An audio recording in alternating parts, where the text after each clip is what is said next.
It's time for another episode of Street Fighter League Japan. It is episode 9, day 1. Let's see who's going to get it done, as we are going to see who's going to take these runbacks, these clapbacks, as we've hit the halfway point. We've hit that point of no return as we get closer and closer to the qualification zone. It's a battle of the have and have-nots, as two of these teams sit safely in the qualification zone, but could be challenged at any point. And the other two teams, not just there just yet. Before we get the fisticuffs, let's run those introductions. My name is St. Cola. I'm joined with Vicious.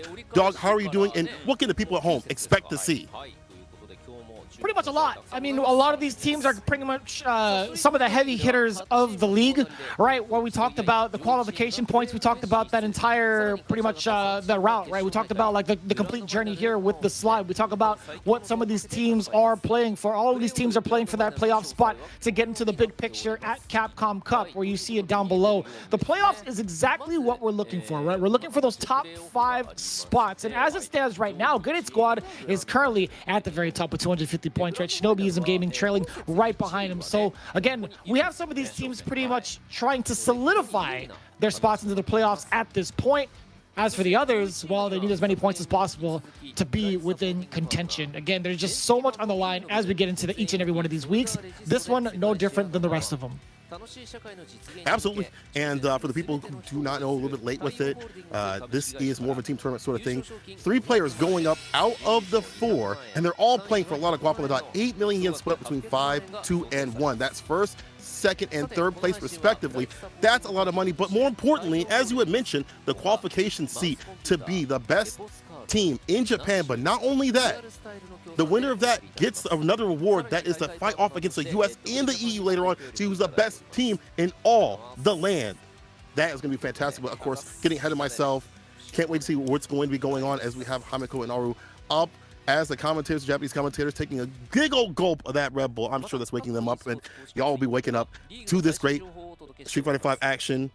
Vicious, I feel like this is going to be something different than what people might expect. V6 plus FEV Gaming, the winners of last season, the winning team of last season, sitting below the qualification seat. Gyogun gonna try to keep them there and get as many points as possible for our first match of the day.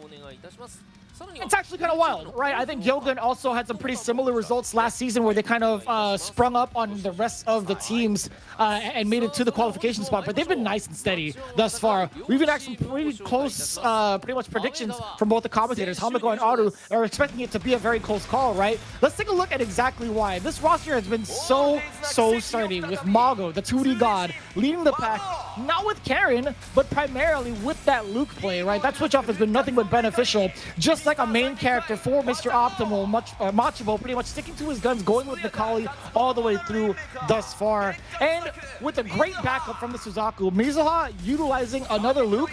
He's also got a backup Cody, which has been a big problem in everyone's side. And of course, the person who's been solidifying their spot as part of the team, the hero of Sunrise, getting a ton of points himself, it's Moke with that Rashid.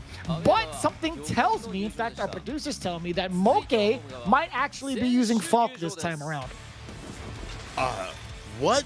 Oh, let me right the ship a little bit, because we have V6 Plus coming up the screen. The Surest Spear coming up with Sako leading the charge and leading his team, trying to get that victory. Right behind is the Genius Pro Gamer himself, making a genius decision to go to Luke. That is Tokido.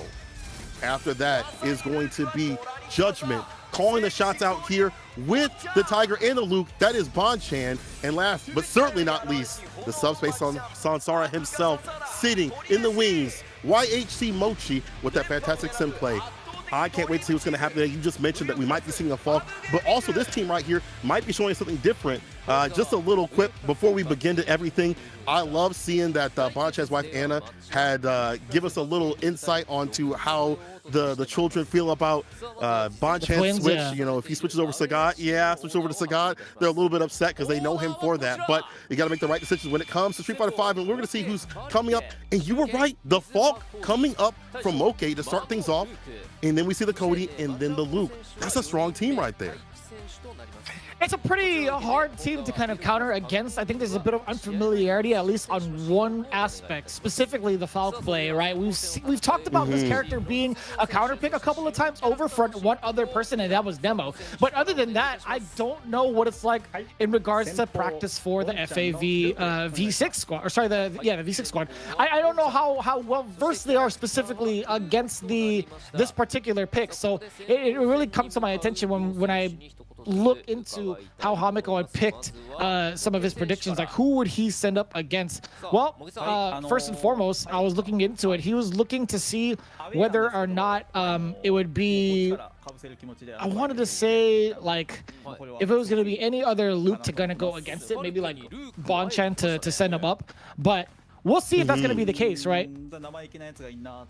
Yeah, I actually like Bonchan's Luke, despite the fact that that matchup's kind of wily, and you already have to understand how to play the matchup. Not only that, I feel like that character makes Luke feel uncomfortable, which is kind of a wild thing to say, but the ranges where Luke wants to occupy, gets denied with the 4 Fierce and the Fierce and just the fireballs at her fantastic ranges. However, you know, Luke gets in to get his win, as we've seen continuously, and someone that's more aggressive might be the call, I think, in terms of, you know, Bonchan going up versus like Tokido being a little bit more lame. Moke says they've chosen Falk to win this matchup. So Moke, strategic decision to put up Falk and make the other team feel uncomfortable and say, we have to have a strategy for this character. But again, going back to Bonchan's playstyle, I feel like a more aggressive sort of Luke will do a lot more work than one maybe holding back and just getting too much gray light from the shots and things like that, and letting her get too comfortable in the neutral. Yeah, I think there's a lot to be said with the V6 team sending up the Luke against Falk, right? There's a lot of comfortability in terms of like the fireball game, or at least the spacing game. I think Bonchan, being of that playstyle himself, he'll know exactly how to contend against it. So it's no big surprise to me. Hamiko had actually expected the same thing during Hamiko's Choice, the preview. He was saying that Bonchan was going to be the one to stop Moke no matter what. I feel like whether it be Rashid or the Falk play, just because of the way, or just because of his archetype, right? So even, let's say if he does fall short, let's say like he has to like face off against either character and it's not going to be Luke. Sagat, I feel like, can still contest against both of those characters, right?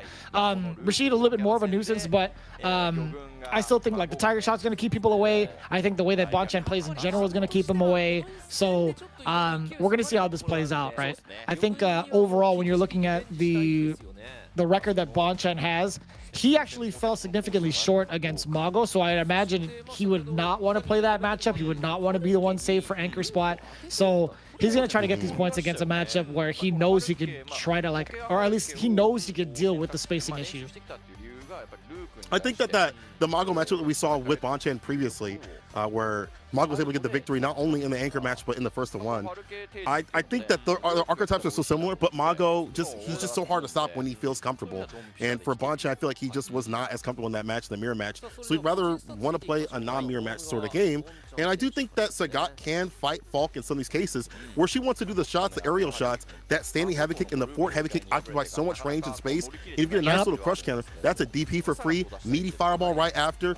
Bonchan might have the way to play. I think you are right with that. And even if Sagat and Rashid is not the best matchup for Sagat, just the way that he played, just as aggressive as he is, utilizing the knees, I don't want to say randomly, but interspersing that in his neutral makes it so hard to predict how he's going to move with the character that is very, very slow, I want to say, very turtle-like. So Bonchan's play could come into the aspect of the matchup more so than even the characters, but his record so far not the best. 2-4, some of that coming from the fact that we talked about the anchor matchup, but recently was able to take down Storm Kubro's Abigail with Sagat, and that was a really sick match, very dominant match. If he can have that same sort of heat, he might be able to take it over Moke, but Moke's fault is nothing to scoff at. We've seen how it's very strategy oriented. He's willing to use the EX bar instead of just for super, for EX knockdowns and things like that. And I like that he's willing to give up that bar, not wait for CA, and utilize that to get some space up in this place. We'll see again how he operates against Bonchan. Yeah, it can be a pretty big nuisance. I think he plays the strategy very well, right? He fires his shots and keeps it very ambiguous in regards to his approach, right? I can't ever tell if he's trying to jump, he's trying to dive kick, jump shot, etc. I can't tell when he's trying to like swing with his fierces, or he's trying to shoot down below. Falcon's a very hard character to kind of have like a solid read on in neutral because she has access to so many different variations of movement and also being able to stop her movement suddenly and go into an attack, right? I think one of the hardest things to do is stop Falc the hardest thing to do is stop Falc in the air. I think she has such great maneuverability in the air, and it's just such a problem too. Even on the ground, right? If she can get going with V skill 2, if she sets up properly, she occupies so much space and can move forward, and it can be such a threat, right? But we'll see how Bonchan manages that in general. I think Luke, again, does have the right tools to do all that. I think he's pretty much the Swiss Army knife of the game. But we'll see, right? We can't get too predictive out here. I think there's going to be a lot to be said with the way Moke is going to navigate and pilot this character past the minefield that is Luke. Yeah, we'll see. Especially if this character has come up a couple of times. You know, people have definitely been strategizing on how to deal with Moke and the Falk players. First match today, FFP Gaming going up against Yogun. Let's see who gets it done. Luke versus Falk. See if Moke even needs to find a switch, or if he can stay solid with this character. I think I overheard somebody just call one of the other players troublesome. I think. As soon as the character selection, or sorry, as soon as the characters load up into the map, I think somebody called the other troublesome. But I think you can say that for both, right? For Luke and Falk.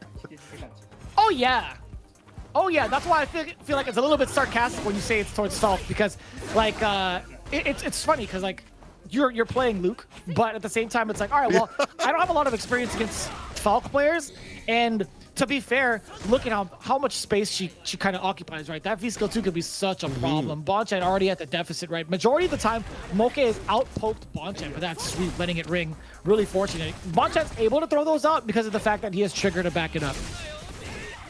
And we'll find the hit off the medium kick. Nice, get some corner carry. This is where Luke is able to work. Dash up, knuckle sandwich with the throw. Keeps it medium with the fierce. Immediate view reversal from Moke. He's still in prime position. He's got the lead right here, has the bar. You saw him charge up. Hands with the cycle shock, letting it rock. Careful of that V trigger. Gets the knockdown. Here's Bonchan trying to get in. Patient. Oh, getting out space. We talked about the strategies being implemented, right? Bonchan being able to outspace Moke at will sometimes, but the shots do ring out from Moke. Big whiff punish and spinning the bar. Man, Moke lining up the shots. 8-ball corner pocket with 10 seconds left on the clock too. Well done. But I do see Bonchan getting that distance where he wants to play. That medium punch range, the crouching medium punch range too as well. If he can stay solid in that area, he may be able to whip punish, but not going to happen. Fierce of the EX. Knockdown, keeping it me with the lights. Bonchan with the challenge, but not able to go in the target combo. Sweep off the feet again. Activation to keep it steady. This should help out in equalizing the match and getting it, to an equal point too as well in terms of the health. Okay, has to be a little more careful. Oh, does get the rising rocket down below. Moke gets confirmed of his own. I love that. Yeah, just tapping the V-Skill. Bonchan was within sight and gets it loaded up again. 2 shots ring out, 2 rounds. Moke with game 1. The shooters on the roof getting it done. Moke coming through with this Falk play. And it's so, you can see the strategy with him, with this character. It's been worked on. It doesn't just feel like a normal secondary. It feels like a primary character. And you need to have that same sort of energy, that same sort of heat, that same sort of like, I should say like kind of mentality when you have a character. No longer can you have just, it feels like secondaries. You have to have your other characters at the same level as your Rashid. And right now we are seeing him whip punish the likes of Luke. We're seeing him occupy the space where she needs to be and utilize that EX bar for these finishes too as well. Bonchan looking still, once again, unfamiliar in this match. We see the V-Skill coming through where I feel like Bonchan can at least get an EX fireball knockdown. Maybe he wants to save the bar for something different, but however, I feel like Moke is able to get these V-Skills off a little bit too comfortably, and that's showing me that Bonchan's maybe not so ready for this matchup with this character. But will we see the Sagat? Maybe he's more ready with the King. Yeah, I think, it's a fair shot to even try to contest with Sagat. I think, some of the ranges that Moke was playing with, like he's shown off crouching medium punch, which is a great poking tool. Standing heavy punch also could be a great poking tool. Does have a lot of recovery on it. I think Sagat can contest with those ranges. I think medium kick is going to be a great tool for Sagat, roundhouse as well, to kind of like preemptively stop Falk. And I get the idea of him kind of like walking towards the V-skill too to kind of get rid of it early. But walking and blocking sometimes can be a pretty tough task. But Luke is still going to be, it's going to be the call. All right. Let's see if he's going to get it or if he's going to fall, because this is looking kind of dire right now. He needs to get in that medium range to enact that pressure and really make the most out of these light hit confirms that he has every so often. We saw him hit the light punch, didn't get anything after it. Go into Oki, get those knockdowns going and flowing. Really put the pressure on this character.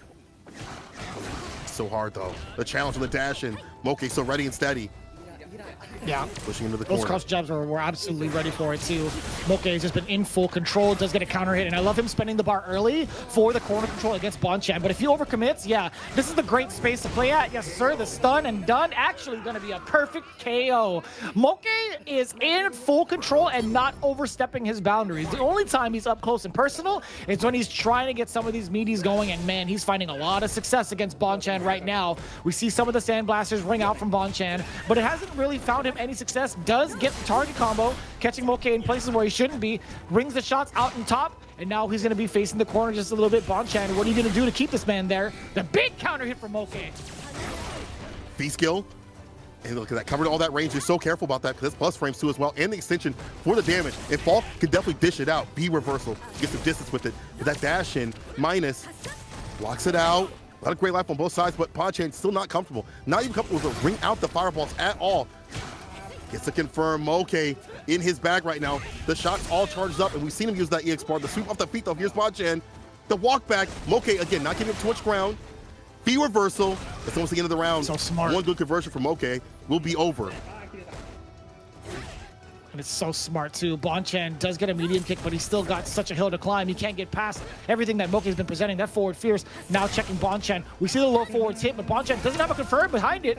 Moke is starting to chip away little by little. Bonchan is trying to just walk up into his face, but it's not going to be happening anytime soon. That stick is going to keep you away forever. That crouching medium punch is just so far. No shots are charged up for Moke though. The flash knuckle charged up. Oh, the punish! Bonchan wasn't ready. He committed to the target combo and Moke with a huge sigh of relief. 4 rounds straight. All the control done by Moke today with that Falk play. At the right ranges, the 4 fierce, the crouching medium punch, the fierce, all of those working out, and then he gets a fantastic lead and keeps Bonchan at a distance where he's overcommitting. He's dashing in and getting checked continuously, and he's losing too much health and not making the most of these situations. Then again, Bonchan not making the most of when he puts him in the corner, not committing to some of these options, these buttons and things like that, not converting off a crouching medium kick, and you have to do that. We've talked about that previously so many times over and over again, man. With Luke, you gotta convert, dog. If you don't have those conversions, if you're not hit converting, you're not accessing what makes Luke so powerful. Yeah, it's tough though. I mean, like, there were so many instances where Moke had pretty much walked and blocked in within range of that low forward. So I mean, like, again, it's no excuse, but I think you're absolutely right. If you land some of these crucial hits, you have to make them count. Any sort of low forward opening would have been a ton of damage plus the momentum. You would force Moke on his back, right? I think there's a lot to be said in regards to Falk on defense. She doesn't have the best defense. You can meet her consistently and safely, right? But that wasn't the case, right? We didn't even get a single knockdown, I feel like, or consistent, like, Oki scenarios from Bonchan, right? But as it stands right now, we're taking a look at the stats and what exactly came to be.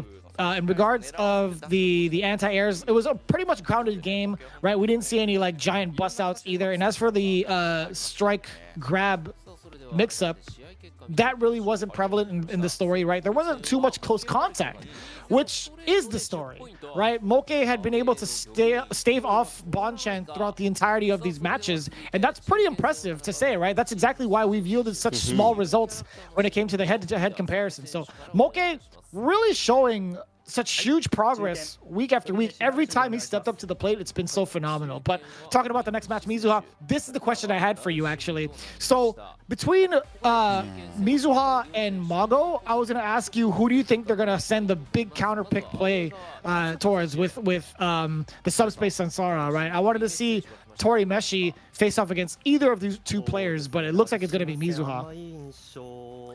I think Tori Meshi should go in the anchor position. I think he should close things out. And right now, Tokido's got to be the one to get it done. I think that annoying pestering style can make the likes of Mizuha, who has been really great lately in terms of, you know, his matches and stuff like that, and really solidifying his Cody. I feel like that's enough to maybe put him off his game. You know, I feel like the risky style is going to get counter poke, counter hit, and continuously from the likes of Tokido. And I'd like Tori Meshi to go up later, but however, it looks like Tori Meshi is coming up now, so maybe they believe in Tokido or Sako a little bit later on. So Tori Meshi still going up. Either way, sim play is going to be fantastic against Cody. That's one of his worst matchups. It's a matchup that whenever I play Cody, it just makes me grimace because that character is an absolute menace. He stands at a range where it's hard to get a counter poke if you're Cody. You can't really get these jump-ins like you typically want to, and there's not really a button that you can buffer into to get like a knockdown. Like you can't do medium punch into like light ruffian to get the Oki going and flowing. If you get close, you can do your Cody things and double the damage. But it's just so difficult. And when he puts you on your back, you don't have a DP to your name. You don't have a 3-frame, so it's kind of hard to counteract what he wants to do in terms of the pressure. So sim players love this matchup, and I like them sending up Tori Meshi. Will it be enough though to put him here rather than the anchor position? I don't know, but either way, I like Tori Meshi going up on paper in terms of the matchup. In regards to the interactions between these two teams with the context, again, this is the run back. Gyogun had actually taken it, but barely against V6 Plus FAV Gaming. In regards to Mizuha specifically, Mizuha actually set himself up as the counter pick to Tokido, utilizing that Cody against Luke. I would have loved to see maybe the run back because Tokido had such a dominant game against Mizuha. But I think there's like a lot to be said with Mago, right? I think the strategy behind this is Tokido might be feeling a little bit more confident against Mago. So we'll see if that's even the case towards the anchor match, right? But as it stands right now, I would have loved Tokido. I would have loved to see him to face off against Mizuha again because of how dominant he was to secure at least these 10 points. But I totally understand it. Like I think Tori Meshi either way is going to be just fine against Mizuha. There's a lot of active frames in regards to like some of Cody's normals that could occupy the space as a counter hit, but I don't think that's the style that you could expect from Tori Meshi. He's just been so hard to track. Right, being 50% on his win record, it's so hard to understand like what he's gonna go for next. He could be pretty aggressive if need be, but he could also have so much patience on defense. Yeah, I think it's really important against a character like Cody that has the exhaust and stuff like that to get to the neutral. But that's all stopped by those fantastic limbs of Sim. He keeps you out with medium punch, medium kick, and all those things like that, checking continuously. And Mizuha himself, though, however, has been doing a little bit better this season. Kind of started off a little shaky, but now he's 3-4. Last time he fought, he beat Gunfight, and then before that had beat Akira's Kami. So he's doing a little bit better. I feel like he's been more solidified with his character. You watch him on a stream, he's getting like 60+ win streak. So that shows me that he's understand how to use Cody, and where at first it was really shaky with him, you know, getting used to like building up V-bar, getting used to building up EX bar and stuff like that. He's kind of found his own style. It's a little bit more riskier than other Codys, I feel like. A little bit more raw, but it's still very effective, still very strong. Again, he's gonna have a good game plan against this character. We may see the Luke 2 as well. We may see like him be like, okay, well, I don't want to play Cody after this bout. Maybe after this first one, or this first of two, like in the middle of this first of two, he's gonna switch to the Luke, possibly. We'll have to see. Maybe he has a strategy for the Cody. We saw Mochi have a strategy, which felt like more a person-to-person kind of strategy, but we'll see if Mizuha has something also for us. So you're talking about Cody playstyles. I feel like I haven't been able to distinguish Mizuha's quite yet. I think there's a lot of patience behind it too, but you did talk about it being raw. Can you mind like elaborating on that a little bit more? I think like I'm trying to figure out what it is exactly about Mizuha that separates him from like John Takeuchi and Momochi. So you remember how back last season, like Mizuha would go for like things like anti-air sweep, like risky sweeps and things like that. Things that are more on the risky side, maybe committing to options that are minus, but might get him in trouble, but he feels like they're going to work. That's kind of the Mizuha style that I see from him. That's emulated from the calling to this Cody. Obviously it's different in terms of like the risk that you take with the characters, obviously having different moves and stuff like that. But however, for Mizuha's style, I feel like we do see him maybe commit to like light ruffian in the neutral every so often, whether it be ranked or like tournaments or CPTs and stuff like that. I see him committing to some of these options and taking risks, but it's an understanding that there's going to be reward behind it with the Cody play. And in a matchup like this, it may actually be beneficial if, like, let's say he gets us a raw sweep, and this is where Sim can't really find a punish. That may actually help out. He gets the knockdown and gets to go in and start his oppression, which Cody would like to do. So that style may actually work out. It may be less because it's hard to counteract some of these limbs from Sim, but this style may help out against Tori Meshi. So it might be even about despite what the matchup might be on paper. Yeah, I feel like any sort of sweep or ruffian kick that does get blocked, I think Tori Meshi is going to have more than a decent time getting a punish against it. I don't think there's a lot of sweeps in regards to like what Cody has that'll like go unchecked. No ruffian kick's going to go unchecked if it's going to be blocked. I think overall, for the most part, I think Mizuha has a firm understanding of when to utilize Zonk Knuckle from what I've watched on his stream, right? We talk about stealing neutral a lot with EX Zonk Knuckle, but I think Mizuha does a pretty decent job of trying to, I guess, close the distance with Zonk Knuckle more often than the rest of the cast without bar. But we'll see if that's even going to come into play because, again, the limbs are going to be such a deterrent for such tactics. But we'll see, again, Tori Meshi being able to dictate the pace first with Dulcim just occupying so much of that space. We talked about it again. Mizuha, he's just now walking in, so I get it now. He's not fearful of any of the limbs, but it brings him to this very situation. Tori Meshi is now in full control with the corner to his side, or on his side, I should say. Okay, but here the stun. Finally get it done. One more touch with Tori Meshi. One more hit will do it. Denies it with the light. Here's the EX Zonk. Gets the command grab.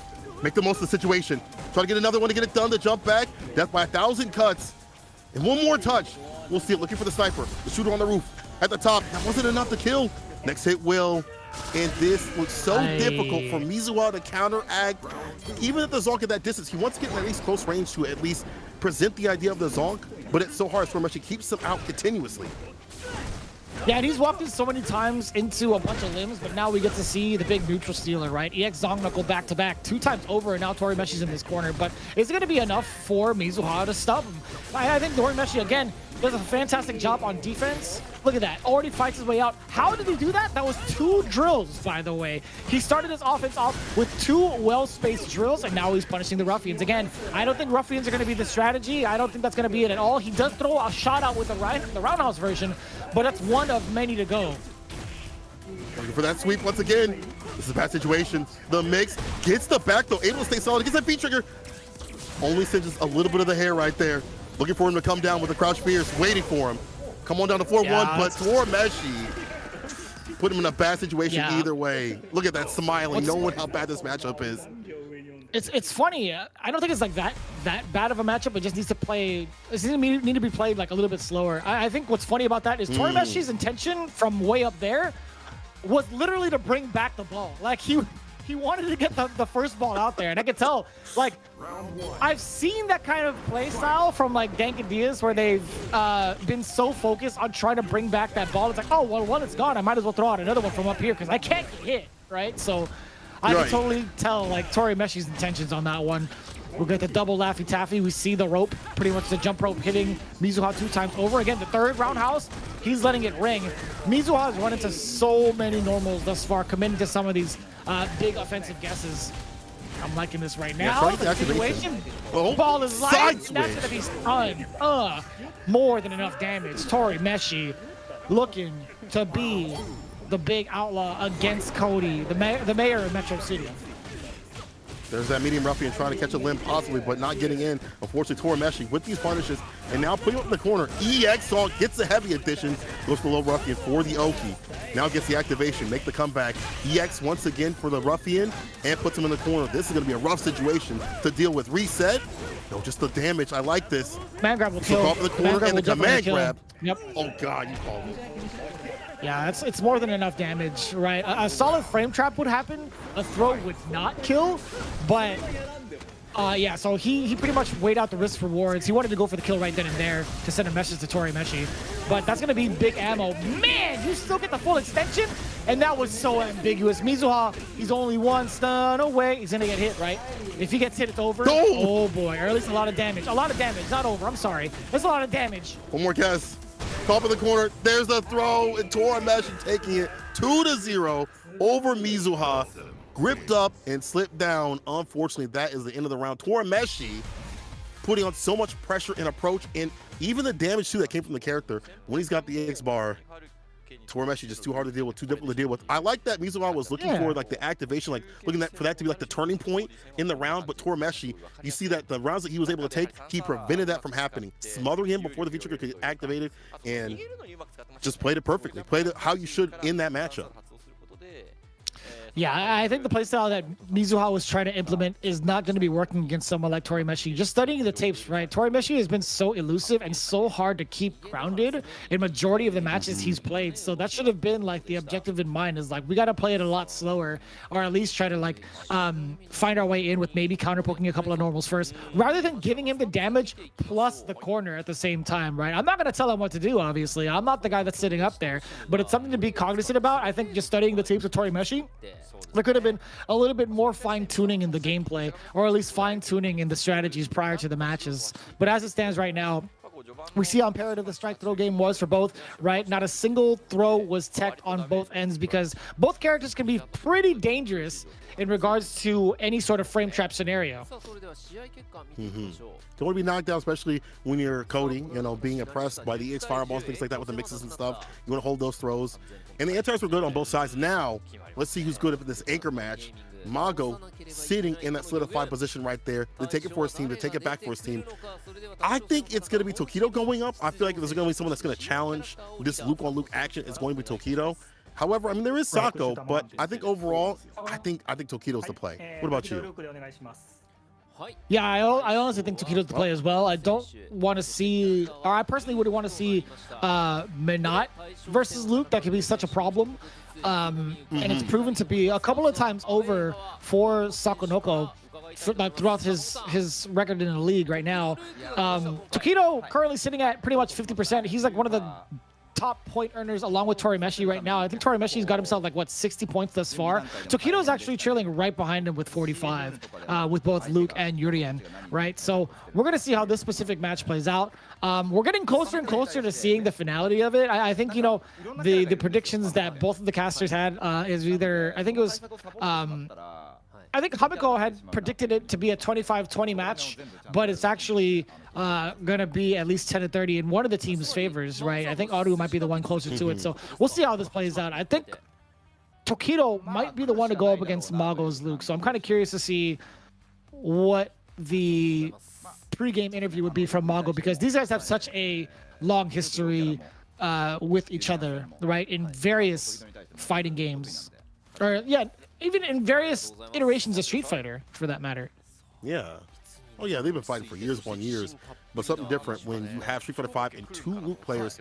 Though I think this is going to be a clash of archetypes, right? You've got the aggressive style, the momentum style that's kind of predicated on, like, I don't want to say ego, but like confidence when it comes to Luke play for Mago. He's looking to be as confident as possible. That's where he's really able to shine. The matches where he's feeling the most confident are the ones where he's able to get the job done. Tokido, however, has recently found himself to be more aggressive with his poke style, but still relies upon the less is more type of ideology of, I'm going to take it for here and there, you know, I'll cash out when need be in terms of things it's like right, frame perfect, frame tight, flash knuckles and things like that.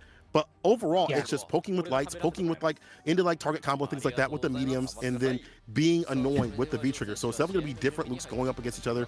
And I don't know if that's the same headband that he used to troll Mago last year. If y'all remember, he definitely had the headband that was, I forgot what it said, but it was something in the front to Mago. So I wonder if that's the exact same headband. Mago says that he finally came. He's been tough prepping against Tokido, but he was expecting him, and well, he had to come. But I'm good playing against Tokido after all. So he is very confident in taking down Tokido. Yeah, I think there's a lot of seriousness in regards to the matter. I think Mago and Tokido, again, having that kind of history, you're not going to see the kind of jovial responses that Mago usually gives, kind of troll-esque, kind of goofball-esque. And it kind of surprised Tokido as well. Tokido is usually the one to take that mantle and be the serious one, currently sitting at 50%. His comment, Tokido, actually, his pregame comment was saying that Mago's comment was pretty serious. He was pretty surprised at that. But as he said, only the winner is going to be moving on. Mago-san can only talk on his streaming site. Mago-san, I will win and talk against you here. You're not going to be the winner. And I love that from Tokido. Always bringing that challenge. But as it stands right now, we've talked about some of the big point earners. Mago also within the realm of some of the top point earners in the game. 65 to his name by himself. 5 out of the 8 matches he's played, well, he's taking the W. And it's been through this character that is Luke. And we're going to see the Luke mirror match between the two Titans now. Two of the gods of fighting games. Tokido versus Mago. This is a match to behold, ladies and gentlemen. This is for the W this week. Will it be Gyogun? Will it be V6 plus FEV Gaming? We'll find out right here. 3 out of 5 territory. It's the final game between these two teams. V6 needs this as much as possible. They need to get the qualification area. Gyogun's sitting pretty, but they want to keep it. Forward Fierce takes a turn back. Mago answering back with the mediums too as well. Look at that, the dash in. Look at that aggression. You see it from Mago, that confidence. We got to see that in this gameplay if he wants to win. Tokido harassing with these buttons every so often. Setting up shop for the forward Fierce and the crush. DP, extension, dash in, medium. Not too much though. Off those lights for Mago. And it's kind of wild. Yeah, Tokido has been hovering in and out of the ranges of medium, but still manages to get clipped up and slipped up now. Mago is actually going to be deader than dead. He slipped up in the bathhouse. Tokido took full advantage of it. Boom. Oh, you're actually not. So when we're hitting that V-trigger. I did too. Mago could make that this happen. Could come through. Did you leave him alive? Did you leave him alive? No anti-air right there from Tokido. Oh no, you're closer to death. Mago could get a single hit confirmed into trigger activation if he wanted to. Oh my god, Tokido just waiting there like a bull. He's looking for the red. And it's all over Mago. He's waiting to strike. One touch away. Mago looking for the activation point. He finds it, but it's off of a block. Plus frames. What do you do now? Are you chipping? Blocks the EX. There's a bunch of rock smashers against the trigger. Oh my god, don't overhead. Do not overhead. The medium kick. Tokido caught him walking back, and just like that, gets that last hit. But that was down to 8 seconds for the first round of this match. Whew. Going down the limit, Tokido. Able to stay solid. That annoying style that he's playing at is so difficult to deal with, so difficult to open up. Oh, here's a forward Fierce. They went for the same thing. They both went for the exact same thing. Mago just a frame quicker. Get the crush counter. Doesn't interrupt the dash, excuse me. Gets the jab target hit combo. Tokido now on the offensive. We see a couple of sandblasters being peppered in, but more importantly, Mago with his back towards the corner a little bit, walking into the buffered range. Tokido makes Mago commit to a critical error. Real critical right here. Tokido keeps it meaty. Keeps the plus raise too as well with the EX fireball. Good jab right there with those minus frames, but you will fall. It's activation. Oh, the sweep off the feet, the EXDP. One more hit though from Tokido. He knows it.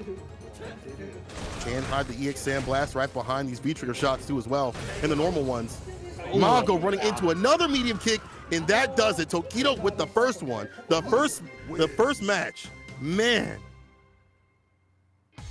Very tough too, because Tokido, he's been like micro-stepping back and forth in front of the ranges of medium, and it's like that small micro-step back could be what makes that normal, whatever normal Mago plays out, whatever that happens, I think that could make it whiff too. So I think Tokido has been playing at a very tantalizing range where it's like, you know, you think you would be able to get the hit, but that's not the case. So I do like also Tokido, again, utilizing that same kind of style to walk into some of the normals before Mago gets to use them. I think him walking into the low forward and being able to block it successfully, leading to that EX Flash Knuckle, was the big opener for that specific round number 2, right? Since then, Tokido was able to take down Mago in the corner, and it's just so much harder to get out of the corner when you have someone like Tokido backing it up. So again, I think Mago has a lot to think about. I think he can't let Tokido bulldog him in regards to the real estate. I think he needs to throw out some of the normals. He needs to commit to some of the normals,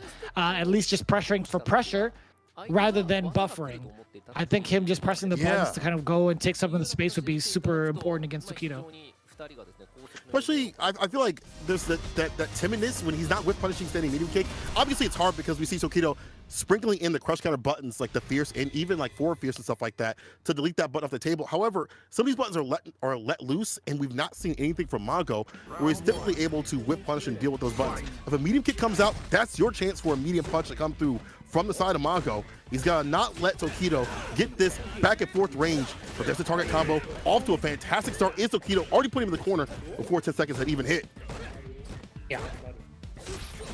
See how it plays out again. We'll see whether or not Tokido will be able to keep this offensive streak against Mago. We do see the shots ring out. Target combo again. We're starting to see a lot more of these mediums find the mark against Tokido. But Mago slips up yet again, and you see him shake his head in the camera.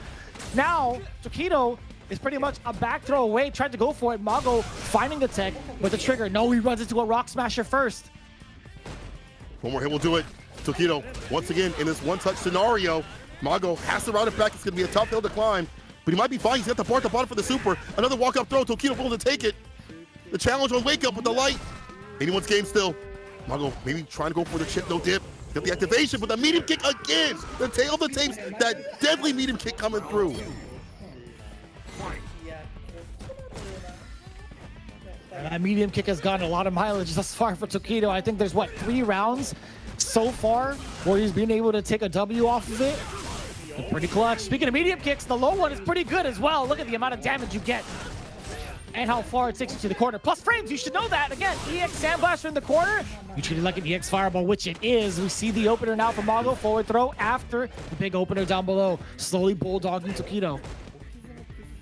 Tokido now utilizing that medium punch too as well to get some space up in this place, and the shots at the distance, and not giving up too much real estate too as well. Not when he puts his back against the wall too often.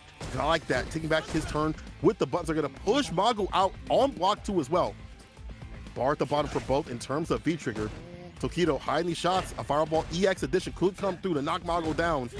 Mago again not dealing with that medium kick activation off the sweep. I love the Rock Smasher whiff punish there from Tokido. He's just letting the shots ring out. He has 2 more in the tank, though.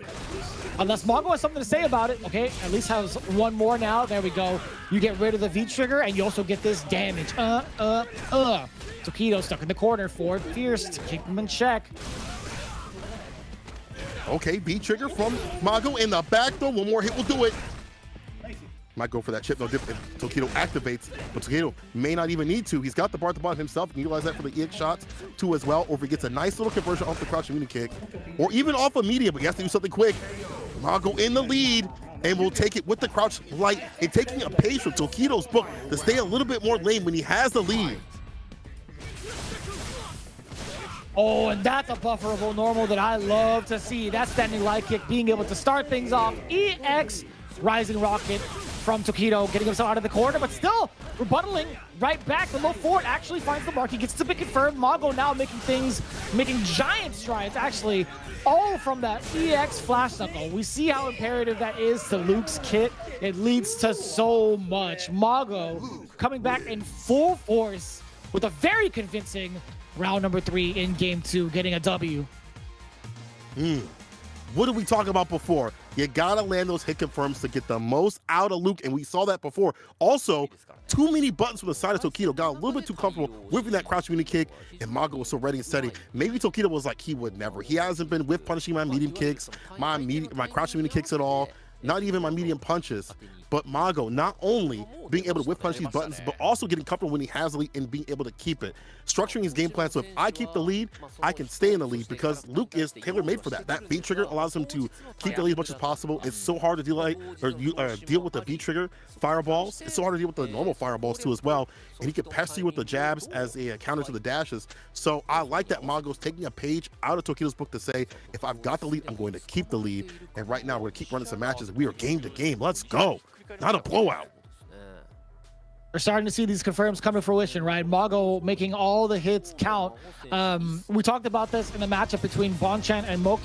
Getting some of these low forwards is absolutely critical. Once you find that shot, I mean, you may not have it again, especially with somebody like Tokido who's been so steady, being able to walk and block within the ranges and make you very uncomfortable, right? So I love this from Mago. I love this big turnaround, starting to really hone in on some of these big openings. But right when I say that, the good old commentator's curse committing to the flash knuckle off of the low forward. Unfortunate, but Mago needs this runner back. When things like that happen, he needs to be, hey, okay, it's going to happen. I'll be fine if I get these confirms. Right now, Tokido turning up like volume, getting real aggressive with these dash-ins. No challenge, though, from Mago. No crouching lights. That could lead to Oki. But again, the dash-in from Tokido. I feel like he's testing the waters to see if Mago is paying attention. The mental stack adding up. Afraid of the fireballs, possibly. Afraid of these fantastic buttons of Luke. Back to neutral, though. All even out in terms of health. Whip punish. Big whiff punish against the medium kick. We're starting to see Tokido utilize some of the heavier normals in his arsenal for his whip punish kit. Yes, sir. More than enough damage. Tokido optimizing on that situation. And that's going to be pretty important going into the next round, right? He may be at a deficit in regards to the meter. Mago has 3 big openings he could possibly utilize. And we see how these Luke rounds go, right? If Mago gets this opening off of a medium, it could be so downhill. Again, that's 1. Dash up 2 times over. That's Oki. That's 2. Already in the corner. That's 3. Mago close to stun. He could take it all the way. One more hit for that play. Would have got it, but forced to back off a little bit. Maybe looking for an EXTP, a reversal situation. We haven't seen that from Tokido just yet, or even the activation off that medium kick. Dash in again, but Mago aiming him out. Tokido getting a little frustrated. Sweep off the feet, looking for an activation. Medium kick. That was so slick. Man, Tokido is walking up in Mago's face, even dashing up. When someone like Mago, someone like Luke hits the medium kick. DP, one more hit will be it. He's looking for that super. He's looking for that super. He wants to finish it off the right way. The bar at the bottom. What's on the menu? It might be Mago. It might be Gyogun Fish. Can he get that hit? Oh, no check on the dash. Tokido wasn't ready for it. Rock Smasher uppercut. Not gonna uppercut DP. Oh, and he goes for the raw critical art. Put him in the lead, only by a little bit. Boy. Activate. He's got to keep the pressure on. Waited bait, the DP right back at him. Mago waited for that reversal. Finally, the first one of the entire match, but that just goes to show how much Mago does know Tokido. Game to game, round to round. Now, Tokido normally doesn't miss an uppercut into critical art like that, but I will say it's really unfortunate. Again, he had the W, he had the anti-air, he hit it, but not able to execute, but still manages to get this big opener against Mago now. That punish right there. Mago in the corner. How's he gonna lead? Off this fist, the face off the crush. I like that. Now we're out. Look at these whip punishes. The medium kicks coming through. Dash in, challenge. Goes for the throw. Mago with the knuckle sandwich. Direct to order. Oh, we had the light kick. Could have gone to something big. No problem for Mago. EX Rising Rocket finds the mark. Tokido again busting out 2 out of 3, I think, thus far. Not taking that off the table. I like that. It's a reversal option. Something that Mago has to think about. But Mago is thinking about getting that one hit confirm into super to seal it. Tokido knows it. He spends the EX bar to get the knockdown. Try to equalize the life a little bit. More bar in the tank. Let loose too as well. And the V-trigger. There it is again. Tokido now want to go back to that lame style. Stay in that distance a while. 13 seconds. Mago needs a significant opening. That was it. Give it to him. Tokido being really annoying about it too. 3, 2, 1, not enough. And Mago knows it, or at least Tokido knows it. Mago tried to get a little bit of chip damage in there. That is game number 2 from Tokido, not overextending and playing it out like a fiddle. I gotta say, Tokido taking 2 games in that manner. He's got so many versatile game styles. He's been so annoying to deal with thus far. We're starting to see it. Mago getting a little bit flustered, but not in like a serious manner, right? We see him kind of like smile about it too, but this is the kind of perplexities that really bring out the best of Mago. I feel like being put in these types of situations really get to show you the side of Mago that we rarely get to see, which is pretty much September Mago, right? We start to see that kind of gameplay. Look at him. You see the cogwheels turning, man. That's a scary sight, bro. With Mago on like that, it's going to be, you're going to see some spectacles, right? So I'm really excited to see it. Tokido's the only one to really bring it out of Mago in that manner. So again, long time history between these two. We'll see if that actually comes to fruition. And we kind of saw it with the Bonchan match where Bonchan was kind of just mauling Mago continuously. And then, as you said, the wheels started to turn. And it was, Mago, what month is it? September. Are you sure, man? I think it's November. No, it's September. He was able to get the job done. We could see that come through, but right now, game point is looking like it's on the side of Tokido. He's looking very confident in his neutral, in his ability, in his game plan, where he's gotten a lot more aggressive. Where before it was just a lane play, but these bursts of aggression are putting people off their pace. Yep. Oh. Now we see the forward fierces coming in a lot more. I feel like that normal, or that special normal, has come out in this matchup more than I've seen the entire league. Definitely quite a bit. Occupies that medium punch, light punch range. Gets a crush too as well, if you're able to land it. Again, that forward fierce, light buffer right behind it. It's almost like they're setting up shop around that button, like their template of buttons is set up around that with a medium kick for a medium kick. Gets the hit, target combo for the Oki, chasing him down a little bit. Shots to keep things safe and solid. Mago still trying to walk down Tokido and get that last hit, but it's coming through from Tokido. Set point, Tokido.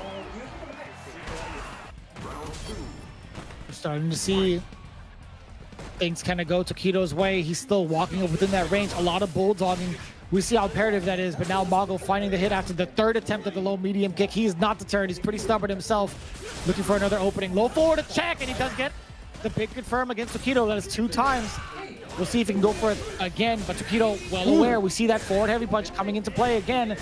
A lot of damage now resetting the playing field. I like that because you also have the V-trigger to keep solid, take the neutral back like that. But right now, Mago shooting first off that medium kick. Will that expensive spin not help him in the end? Will Mago just take him down? Dash up, throw. Only needs 1 bar to get through Tokido. Where's it going to come from? The crouching knee kick off a medium punch.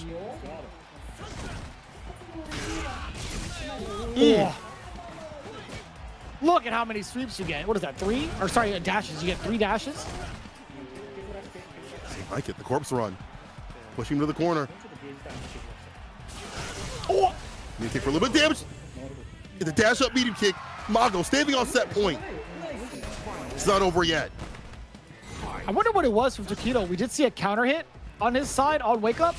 I wonder what his option was. We're not going to see it either way. Low medium kick to ring shots, to ring the first set of shots from Tokido. Forward fierce, crush counter. Flash knuckle. Look at the amount of damage incoming now. Close to stun, not quite. If he gets stunned, it's over. Oh, what was that? Oh, back confirm. Mago taking advantage of that situation. It's outside the corner.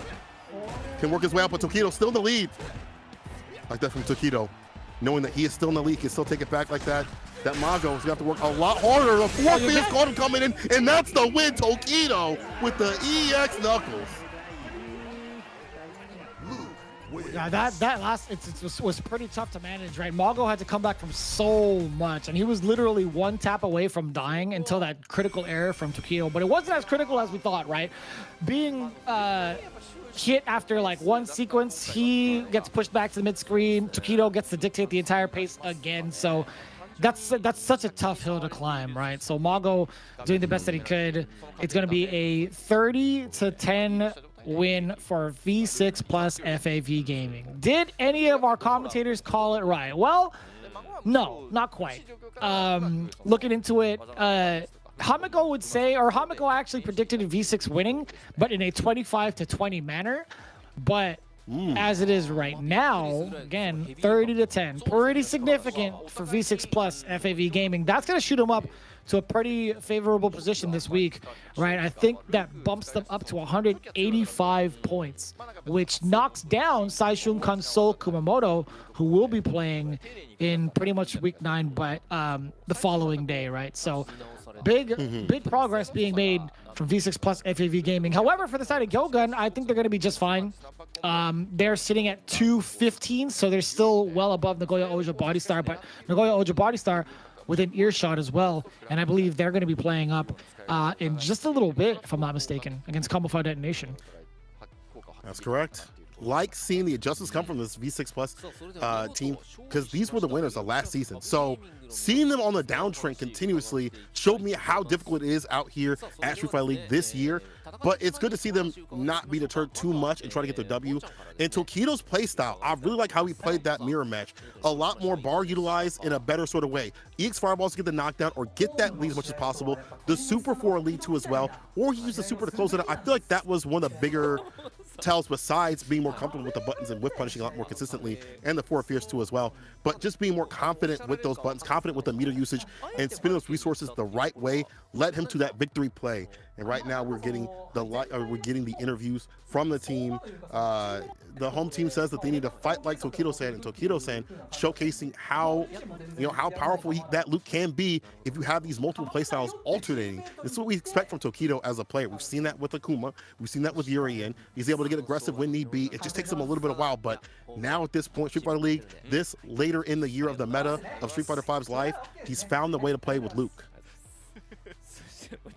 Slowly but surely, that's for sure. I think his bulldog style has been pretty effective against a lot of players thus far. I want to see that kind of continue, though. I want to see how some of the other players use these tidbits of information to counter against Tokido, because that's been like the best part about the league, right? Being exposed to like the week in and week out of games, you get to see some of the strategies being implemented. It's like, all right, well, I want to make sure that I'm not the victim next time. I want to make sure that I'm not going to be the one bulldog, because that playstyle is very hard to contest against, right? So I want to see who's going to have the winning strategy against Tokido going forward. But as it stands right now, they're looking to reclaim their throne, right? They're still slowly climbing up the ranks now within the top 5 spot. So we're looking forward to seeing if this streak, or this hot streak kind of continues. These winning efforts sort of continue. But Tori Meshi, I feel like, has been the MVP for this team. Actually, one of the biggest, like one of the top point earners of the team, if I'm not mistaken. Like going before this, he's at like what, 50 points? I think he's currently at 60. So Tokido barely surpasses him by 5 points. So we see who the top 2 dominant players of the team are right now, and we're looking forward to seeing who the rest of it. I feel like, the headband that Tokido has, I feel like he's used that for like working out. I'm not gonna lie, it looks a little sweaty. It looks like there's a little bit of a smearing on the ink, and yeah, but I'm actually kind of concerned, man. It looks kind of gross a little bit. You gotta wash that. You gotta wash that off. Kind of sweaty. Kind of sweaty. Maybe he did try to wash it off. Hence why like the ink smeared, right? Maybe he did try to wash it, St. Cola. Who knows? Yeah, it's I don't know. So the team's doing a little interview right now. Tori Meshi, speaking of, has practiced with someone who was a Cody character master. He was losing all the time, but he had a good feeling that he would not lose this time. So he had practice in his play, even a matchup that may be, easier for Sim comparatively to other characters. You still have to be solid. You still have to stay solid out there. And Tori Meshi was ready and steady. Sako said he was proud of his teammates. He didn't get to play, but he's very proud of his teammates. It's depressing to keep losing, but he is glad to have won this. So they can feel the weight of losing, not just for the points, but just the losses in general. It was depressing to see them, who had that victory previously in the league last year, to not get it out here, to not be the dominant team, because they were in the top spot too as well. Obviously they qualified and they got their victory, but for them to not be in that qualification zone for so long, it definitely weighs hard on the mental. So Sako saying, hey, it feels good to get that W. Tokido saying he was quite nervous but he thinks that both him and Mago Absolutely. I think there's a lot of tension between the two and not a negative manner. I think there's just, again, that kind of sibling rivalry, I feel like, between these two. They're, again, good friends and also even better, like, training partners throughout, like, the course of every Street Fighter game, I feel like. And both are very, very nice people. That is for sure. So, without a doubt, like, it's one of those things where iron sharpens iron, right? I think there's a lot of nerves behind it because they're just so strong, right? They're fearful and respectful of each other's talent and skill that you kind of get to that point where it's like, man, even though I've played this guy a bunch of times, I'm still not sure if I can get the best of him because we never know who's going to show up to the plate, or what version of that individual is going to step up to the plate, right? But I think there's a little bit of a follow-up. Oh boy.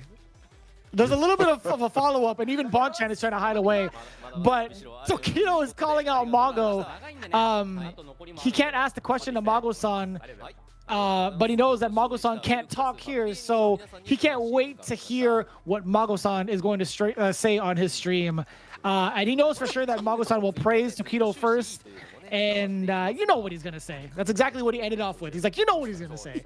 So Tokido pretty much trolling Mago towards the end. You can see like how cool they are between each other for them to even do that. So big ups to both of them. It's such a legendary occasion to even see these guys face off against each other. It's so cool. Yeah, then we can't wait to see what Tokido's gonna be saying up in the chat, or what will be said by Mago. Hit him with the GGs, you know. But again, they're friends. Iron sharpens iron, as you said before. They've been playing for years upon years, and you see right here, not a lot of bust outs on the. I mean, there were a lot of bust outs on the side of Tokido. Only 2 of them hit out of the 3, but 2 for 2 on the side of Mago. I didn't even recall those, to be honest. I'm surprised we didn't really see more from the side of Mago, considering how on the back foot he was. I'm sorry, those are actually the CAs. We saw 2 CAs, and 2 of them hit on the side of Tokido. 1 did not. There we go. The bust outs were a lot on the side of Tokido right there. 2 for 2. 2 of them got blocked and punished. 2 of them hit, but none on the side of Mago. Surprising again to not see that from Mago, because I feel like I do see him utilize reversals quite often when he feels like he's more on the back foot to kind of get his mental stack back in, like get back in the game. Like that's kind of an activator also for him a little bit. So surprised to not see that, but once again, maybe that's just them playing each other so much that he's like, I know that you were looking for that, and I'm gonna take it off the table. Either way, what's on the table is 30 points for FAV Gaming, getting their victory in the run back against Gyogun. I'm pretty significant at that. Again, we've talked about how important some of these points are, especially it being week number 9. We still have a few more weeks of gameplay before we even get into the playoffs, and that's pretty much coming around the corner, man. These teams only get to play off once in a week, right? Because we have so many different teams to go through. We have a total of 8. So as it stands right now, we're going through the replays, but I think one of the things to highlight is how dominant Moke was, right? Being able to stuff out Bonchan. We talked about Luke's normals being kind of a troublesome thing to worry about. They're pretty compact with mediums and can lead to a lot of damage. But guess what? Falcon could deal with that pretty easily. He lets the shot rain out. That standing heavy punch can occupy so much of that range as well. Moke totally understood the mission and found big success in it. A big perfect as well. Again, Moke just completely dominating the match against Bonchan. Yeah, Bonchan is not making the most of silly situations also led to his demise. And who was demise right here, no surprise, was Mizuha's Tori Meshi, who's been so dominant in the league so far, has been on an upturn, has been smoking this character in like just so many situations where it's just so hard to come back. Mizuha looking for these activations, looking for that to be the point of contention, the point of running it back, but it wasn't enough. Keeping him out with the medium kicks and medium punches, disallowing the EX-Songs to come through. There were a few situations where Mizuha was able to get the EX-Songs on block and maybe 1 or 2 on hit, but it wasn't enough to do it. Tori Meshi just so flighty, so movement-based, make it difficult to even lock him down. Were a few command grabs here and there I did see from Mizuha, but again, if you're just relying upon V-Trigger to get the run back or to really win the match, I don't think it's enough against a character like Sim. Like if he's controlling the entire neutral and you're looking for activation to seal in a 1st to 2 or 1st to 3, it's not enough. I feel like it's not enough. We saw that right here. If you're a sim player looking to see how to fight Cody, you definitely need to be looking at Tori Meshi and how he played this match. Bad situation right here, had to hold that pressure, and now we hit our final match. Yeah, and again, this is where it all pretty much came down to who was indeed the better Luke today. I will say Tokido, again, being able to bulldog against the aggressive style that Mago likes to play has been pretty impressive, to say the least. I mean, like, just watching how it went pretty much back and forth in the first couple of instances, right? We start to see Mago get some of these big confirms, and that's been like the MO for Mago since the very beginning, right? Since he's been playing Karen in the very beginning, right? Single hit confirm monster for the most part, right? It's starting to look that way with the comeback, but Tokido, back to that bulldog style. We spent a lot of time in the corner, and then also there were a couple of moments where he was able to utilize the life lead to his advantage, right? Being able to kind of hang back if need be, but this is where it gets really, really tough to manage, right? Sometimes you go for it, and Mago has an answer for you. You knock on death's door sometimes, and Mago will be the one to answer instead. I like that DP for the DP right there. What a statement, but wasn't enough to rebuttal someone like Tokido. And again, the bar usage from Tokido, I think, was just better overall. Wasn't able to get that chip out situation. Tokido able to lame out someone like Mago, which takes a lot of work because Mago's so aggressive. But that EX bar utilized for super to get like a lead, for EX for the fireball to get the lead too as well in terms of the health, or just super to find the finish was just too much for Mago to bear. Tokido, knowing how Mago wants to play, knowing how to get that lead, knowing how to be pestering, but still also be aggressive, has found his style with Luke, has found his way to play with Luke. We saw it in the CPT World Warrior event, and now we're seeing it here at Street Fighter League Japan. Really looking forward to seeing how V6 plus FAV Gaming as well as Gyogun shape up later on towards the weeks of the finality of Street Fighter League. I want to see where they end up in the playoffs because both of these teams extremely talented, right? No one more deserving than these two teams because I feel like these two have so many players that have like made their story pretty impactful into the league, right? We talked about some of the older generations and also some of the greats within, and also seeing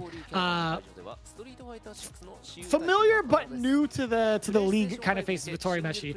But we also see Gyogun, again, a good hybrid of both the newer generation and the older generation coming through. I would love to see them all come through. Also for Street Fighter 6, not really a big segue, but again, very, very excited to see this game. Very excited to see the full roster of characters developed and pretty much the launch of it all. But overall, again, so many exciting things happening in the Capcom Pro Tour as well, right, Sinkola? That's right. Coming up on the 27th, we'll be seeing another CPT World Warrior event. It's so hard to call who's going to take those top spots. Fudo, Higuchi, and John Takuchi are the first placers so far, but we've seen a lot of people get sharpened out here at Street Fighter League to get stronger and stronger and make those top spots. In fact, a lot of the top spots have been done by Street Fighter League combatants, so it's going to be super exciting to see. Make sure you guys tune in on the 27th for that and keep it locked and loaded here for Street Fighter League Japan as we have Compliment Detonation going up against Nagoya Ojabari Star, where that team is comprised of the old and young to see if they can get it done against the most explosive team in the business of Team Detonation. You do not want to miss it. Stay tuned and keep it locked here on this channel. さらに YouTube の高評価、グッドボタンもお願いいたします。このタイミングでね、ぜひ押してください。さあ、この後、試合準備のため休憩に入らせていただきますが、21時16分からですね、第9節 Day1 マッチ2、名古屋王者ボディスターミルダム対コミファデトネーションの模様をお届けしてまいります。それでは一旦失礼いたします。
ご安全にな。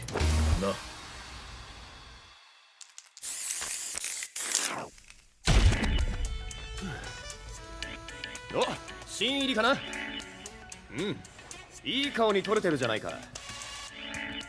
改めて担当教官のルークだ。よろしくな。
手加減は期待しないでくれ。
Right back into the fray with Street Fighter League Japan. Vicious here with St. Cola to talk about the teams coming up next. It's going to be Nagoya Oja Body Star facing off against Camouflage Detonation.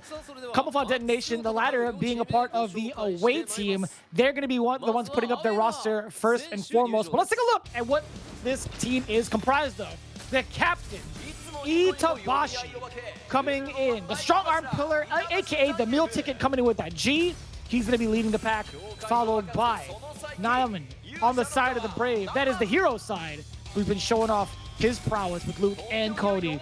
The babyface trickster, John Takeuchi, of course, with that patented Cody, has been ever so impressive. And of course, the aces return. Uryo, with the amazing rows that we've seen thus far in the league, has been pretty aggressive and also taking a lot of these players down since he stepped in. That's right. That's a hidden weapon. They're going to need all the weapons possible to take down the likes of Nagoya Oja Body Star, who's going to be coming up on the deck. Here's the intros for this old and young team trying to get it done. The lightning speedster himself, Akira, with that Kami play, still super strong with it, and still showcasing how dangerous she can be. Afterwards is the legend himself, the Beast Will Feast, Daigo, Umihara, the legend himself with that guy. After that is going to be a attack on heavy tank with the poison play, Fudo, with the toxicity you see. And right after that is the White Omen himself, Narakun, trying to find success with that Akira. But this team can put the best to rest out here because they are in the qualification zone still, even with the points gathered with the previous teams.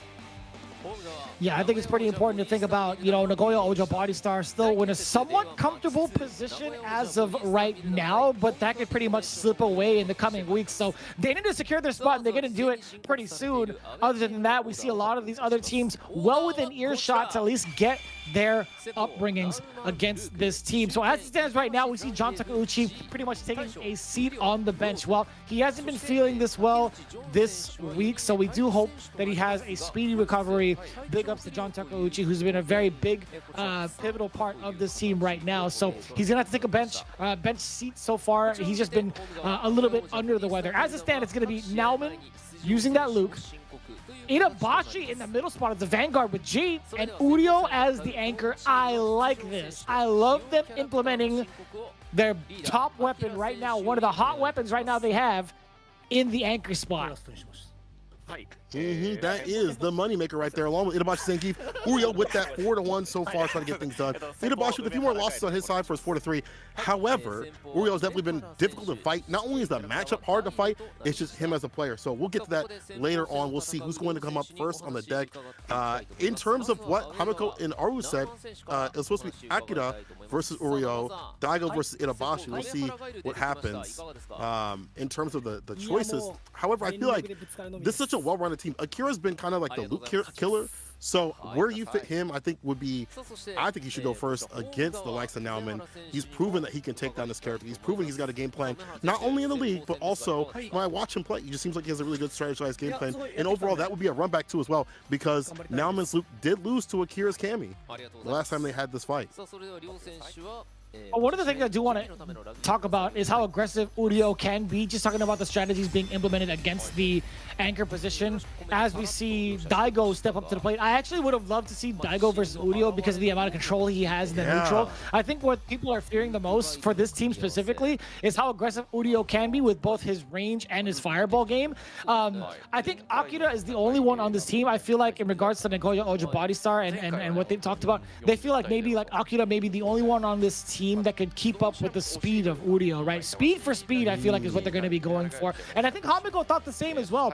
As for Guile, from Daigo, I think Hamiko had insisted on maybe Daigo coming in against Itabashi's picks, right, against G and Abigail, which makes sense, right? I think there's a plethora of projectiles that could really deter any sort of G gameplay. Abigail could be frustrated by that as well, but we'll see how it plays out. I think Fudo might be up next as the Vanguard to face off against Itabashi for both characters, because poison could be a huge problem for both those characters. So, absolutely. I do like Guile versus Luke. Most definitely love this character against Luke, to be honest with you. 5 out of 6, 83%. from the side of Daigo Umehara, being also one of the top point earners as well. Umehara has 60 points. Fudo with 100 by himself. That's pretty impressive, man. So we'll see how this plays out again. Very impressive record thus far. Nowman, not so much. 1 out of 5 so far. Last time we saw him, he lost to Higuchi. I want to go back to Daigo in this Luke matchup. I feel like whenever I watch him, he's got a good game plan against his character. And part of that is the projectiles. Being able to cover thoughtful projectiles, probably the best in the business when it comes to the guile play and projectiles. I feel like that really helps him out in this matchup to be able to keep up pace with the sandblasters too as well. And then occupy the space where you get that the crush counter buttons from Guile. So he's definitely found himself in this character. He even said recently, I found the way I want to play when it comes to Guile. And we saw that in the CP2 World Warrior event. We've seen that now in the league. He's gotten more and more stratified with this character. Nowman, however, he's on the downtrend. And I feel like part of that is just, you know, maybe not so solidified in his character choices and how he wants to play Luke all the way. But it's been a little bit since we've seen him play. Maybe after all those L's, he's like, I got to get a W for my team. I got to get a win in the end. I don't want to lose this time. So he'll have something for Daigo. Umehara says he's been practicing and prepping himself. He will do his best. And Nowman said he'll put 100% into this game. So Nowman still has that heat, that flame. It's not deterred from his L's that he has gained previously. We'll see how this plays out. Again, it's going to be the Guile versus the Luke matchup. I think there's a lot to be said in regards to what we've seen thus far in the league. I think this matchup, Higuchi has gone up against a handful of Lukes. Daigo has gone up against a handful of Lukes, to say the least. Looking at the previous record between the two, right? Nagoya Oja Bodystar actually had complete and utter dominance against Camouflage Detonation in ways where we kind of talked about in terms of the counter pick scenario, right? Daigo had actually got his W against Itabashi. Akira got a full-fledged W against Nowman 2-0.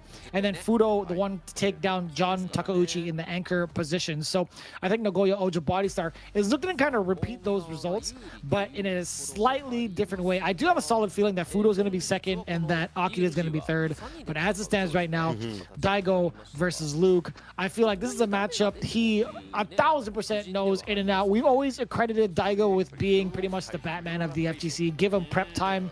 Prep time Daigo, he's nearly unstoppable, right? He's one of the slow learners, and he has said it himself, especially with this new Guile, he has to play a little bit different. The fact that you're giving more bar to the other player on block with the booms means that you have to kind of change up your playstyle and be a little bit more aggressive with the normals too as well. But again, he is the prep time Daigo. If he is ready and steady enough, he can get the W. So Nowman has to present a different sort of playstyle. He's played Luke after Luke. He has played dozens of Luke, whether here or elsewhere. It could be Tokido, Bonchan, all the types of Lukes out there. Nowman has to present a playstyle that's going to put him off his paces, have to keep up with the fireball game as much as possible, and the normals too as well. And I'd like to see how he deals with the back fist and forward fierce. Those buttons claim so much space up at this place. They delete the fireballs on the table, briefly getting a crush. I'd like to see the whiff punishes come from Nowman.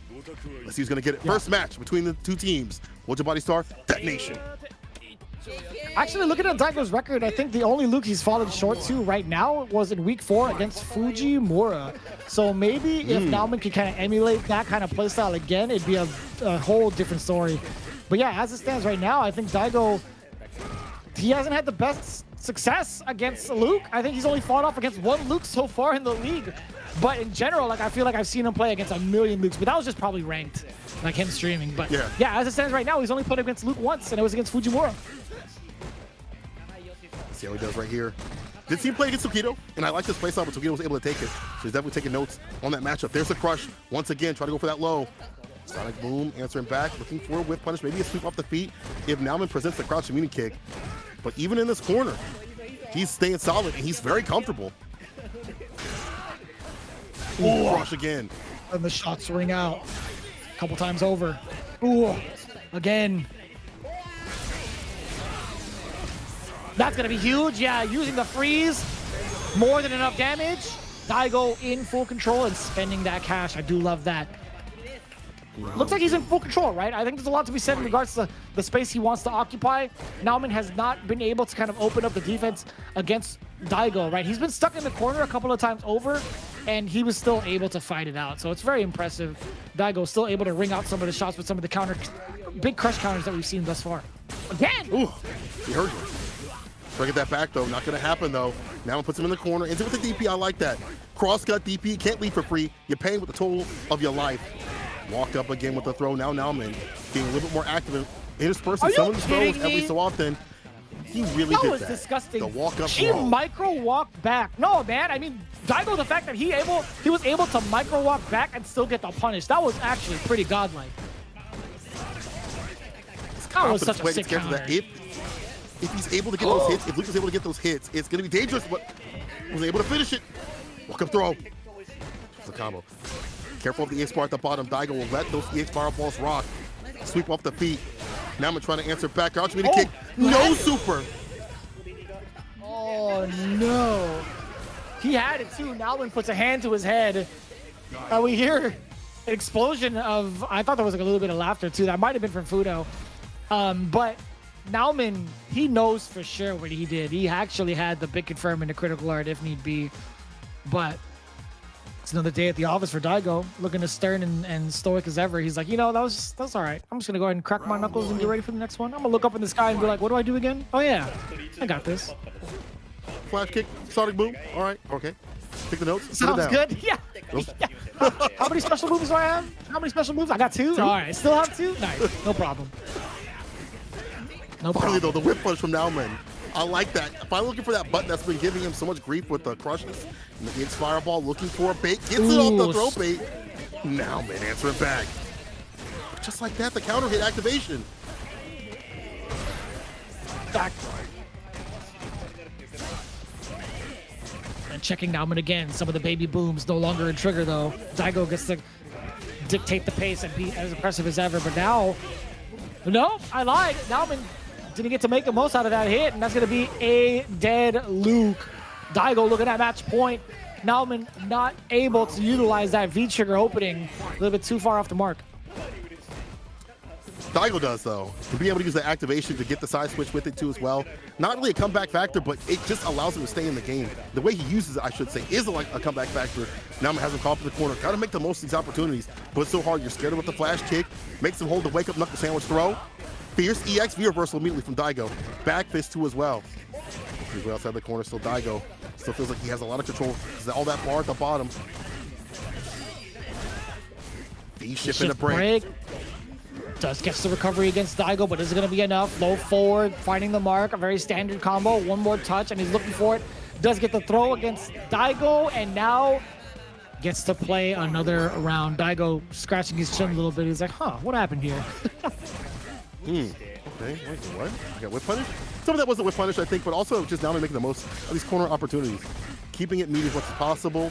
Keeping the damage on the deck, but the fist connects, gets a fierce right there. Daigo gets me back. He sonic booms and the EX gets a knockdown. It's so hard to read the rhythm of how he wants to zone when he has the EX bar at the bottom. Yeah, it's been such a deterrent right now. Daigo being able to play in the corner, yes sir, finally gets to jump in and reacts to it and makes him pay dearly for it. Look at the amount of damage you get off of one opening. Nowman needs to do it again. The V reversal, creating some space. Forward fierce, check the time on the wristwatch. Daigo still trying to fight out of this corner, but he's totally okay with it. He gets the crush counter again, and it doesn't kill. Oh, now it does. I lied. But that will. The sonic boom runs right into it, steps right into it. Nowman trying to get the comeback like that, but Daigo so steady, even up in the corner. The corner is such a horrible place to have to fight out, but Daigo, as a player, even though Guile can fight outside the corner pretty well, Daigo as a player, comfortable in that position, cracked Nowman's offense, his defense, everything, and made him pack like he was on the Titanic. Fantastic play from Daigo, and you see his evolution of his Guile play too as well, utilizing more of the EX bar instead of just waiting for the super every single time, or primarily most of the time at least. He utilizes that EX bar to catch people off their guard, get some space, get the knockdowns, and fight with the Fireball War. We didn't really see Nowman rock with the shots too often because he was afraid of getting hit with that EX bar and giving Daigo more of that space. And I like that adjustment from Daigo. I like that evolution of his play. We talked about him being the Batman. He's found a plan. Yeah, I think Daigo's already kind of shown off that style in like previous iterations of Street Fighter, right? He's known to throw out the EX Fireball as like a more of like a warning shot to like, hey, back it up just a little bit. Like he's always willing to kind of spend that bar because of the amount of reward you get off of it. It's very low risk but extremely high reward, especially from something like a Sonic Boom, right? If that EX Sonic Boom hits, it sends the opponent pretty much flying away, and you're able to set up shop with another slow boom. I think that's pretty important, and also getting some space back. So Daigo already understands like the risk reward behind it, so he's totally comfortable with that. We did see these stats coming in from Nowman, pretty much 100% in all of his attempts for anti-airs, wake up EXDPs, and also being able to tech against the throws, but it didn't amount to much, right? Daigo being on the back end, or on the back foot majority of the match didn't really matter to him, especially when he was fighting in the corner. We talked about this again for a while, but yeah, again, Daigo taking it down 2-0 against Nowman. The Vanguard, however, they're coming up next right now is going to be Fudo, and we legit called it because of the strategies being implemented. Itabashi G is going to be the target in mind. Poison is going to be such a problem for both G and Abigail, or Abigail, really. Yeah, it's true. And also, even though we haven't seen him in the league, she just deals with all those characters very well. Keeps outside that space and place where she wants to play, continuously eating through the armor and things like that against all those characters, and without a lot of risk too as well. That's the character that can also get these knockdowns against someone like G. So like if G wants to level up his presidentiality, there's so many ways to get the knockdowns going and flowing. And for G also, Poison can enact an amount of pressure where he's forced to utilize V reversal to stave off that pressure. And that's not what you want to do as G. You want that V bar for that V trigger to put him in the corner and go in that strike throw, command grab, mix up situation. But we may not even see that. We'll see what he pulls up. Itabashi said he thought maybe Mika, but it's Poison. We'll dedicate Fudo's spirit to John. So he's looking out for his friend. He was a little bit ill with it. He's like, this win I'm going to dedicate to you. But let's wait and see what happens though, Itabashi.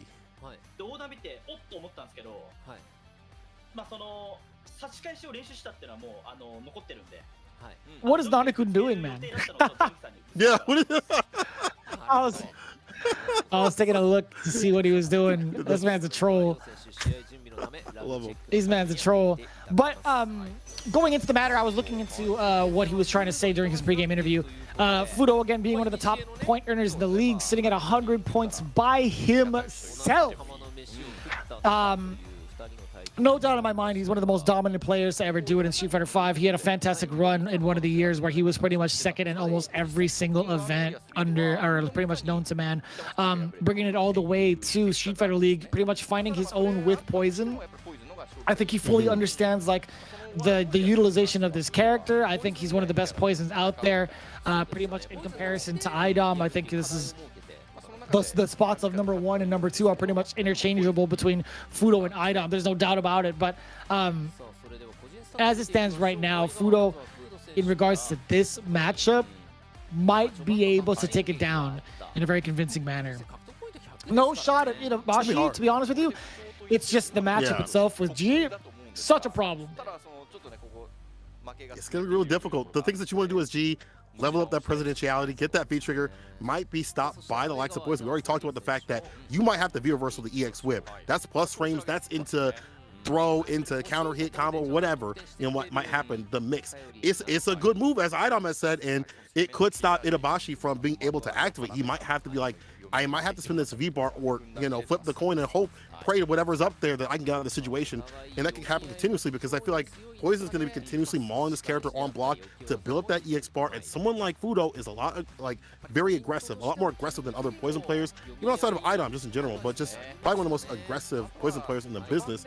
Will be always building up that bar, and that's so hard to deal with. He's going to have to find some way of robbery. We've seen him take risks, but I feel like, again, that might be harder to find that reward, because on block, she's going to be doing a lot of damage and resetting the neutral continuously. So I'm curious to see what's going to happen for Itabashi. Will he be going for maybe V-Skill 2 in a distance to maybe make it so if I do get knocked down, I still get my presidentiality on the deck. I could still, you know, fight back. But that might be hard, because Fudo is so aggressive. He's so forward, you know, moving, that it's going to be hard to even let that chance happen. Let's say if he lands the knockdown, right? I think in regards to like the first phase of it, I think the things that we're going to be looking for is how Fudo is going to keep Itabashi away for the most part, right? I think as soon as Itabashi has meter, there's going to be something to be said about the smash low under being a point of contention or a big opener on offense for Itabashi. I kind of want to know when that's going to come out, right? We're going to see that meter slowly being built, and then eventually Itabashi, I'm telling you right now, man, he's going to try to sneak his way past Fudo and get a smash low under EX version against Fudo in neutral. That's going to be like the big game plan. But as it stands right now, I think you're absolutely right. I think Fudo has a fantastic job of keeping his opponents on his toes when it comes to any sort of meaty situations that Poison has.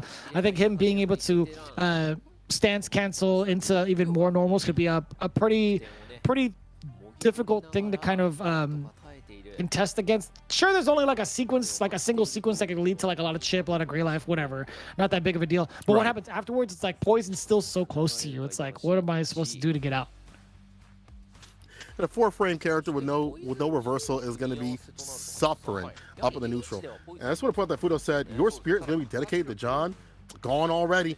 I was prepped to fight John and win, but I guess not, so I'll bring that on Itabashi. He said he's going to get the W either way. He's like, hey, if you want to come and play, I'll smoke you too. So let's see what it do. Fudo going up against Itabashi. And I don't think we're even going to see the Abigail, to be honest. I feel like that's going to be even worse for someone like Itabashi. I think he's going to be sticking with the G. He's going to be looking for that robbery. He's looking for that Smash EX edition, as you had pointed out, to get things going and flowing. We'll see if Fudo even lets that happen. Here we go.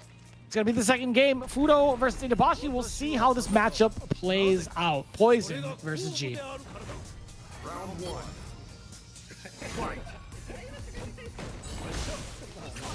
So dashing in.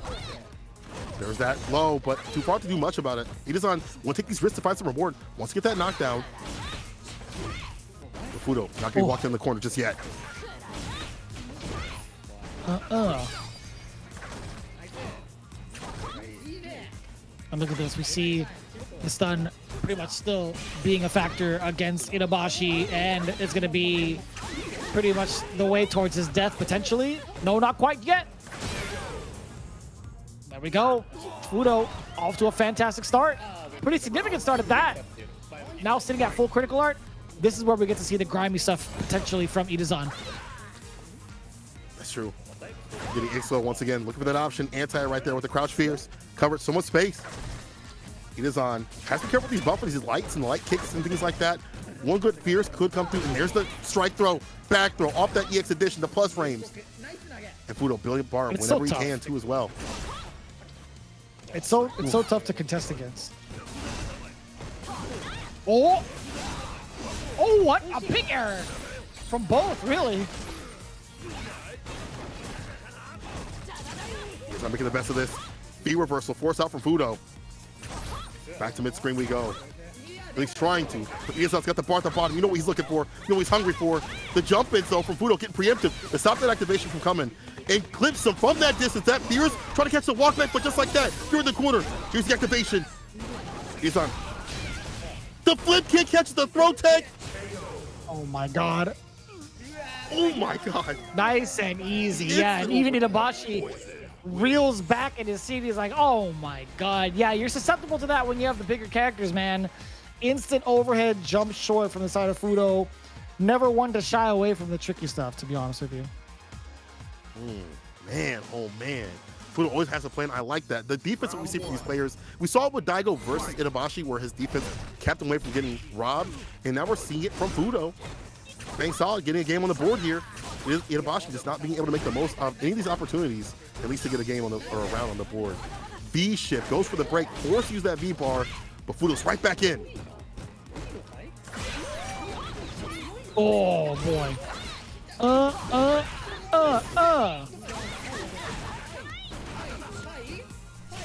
The whiplash afterwards, trying to get a tick throw. Now it's going to be Itazan's activation point.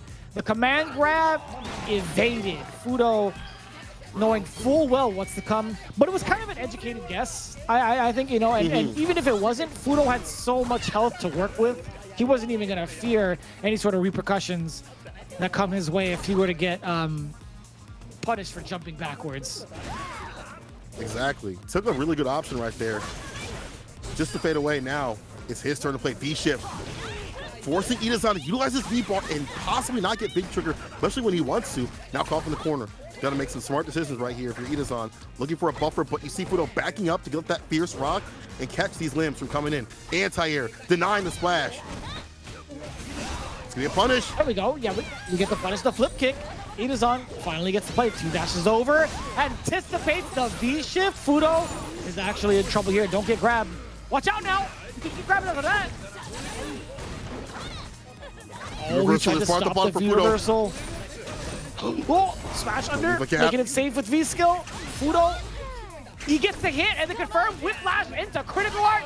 That's gonna be all he wrote. Fudo, 2-0, 4 rounds straight, if I'm not mistaken, or am I tripping? No, you're right, absolutely right. Because Itazan was not able to fight back in a lot of these situations. He wasn't able to clinch it in that last game. It was almost there. But Fudo was just too worth the wake-up light kick for the instant overhead. And just the offense, the defense, too much for Itazan to deal with. And you see the difficulty of that match. We talked about it. The V-bar having to be used for something different in terms of instead of a comeback, it's used to just V-shift away from dangers, used for V-reversal and things like that. But you like to hold on to it for that V-trigger, for that corner carry, where you can kind of put the hands on him with the command grab to enact that pressure that you want to do with G. We didn't get to see that. We didn't get to see any of that. All we saw was Fudo stay outside the distance with the fierce, checking the limbs, the lights and things like that, and just running them EX whips over and over again. It's a pretty good special move.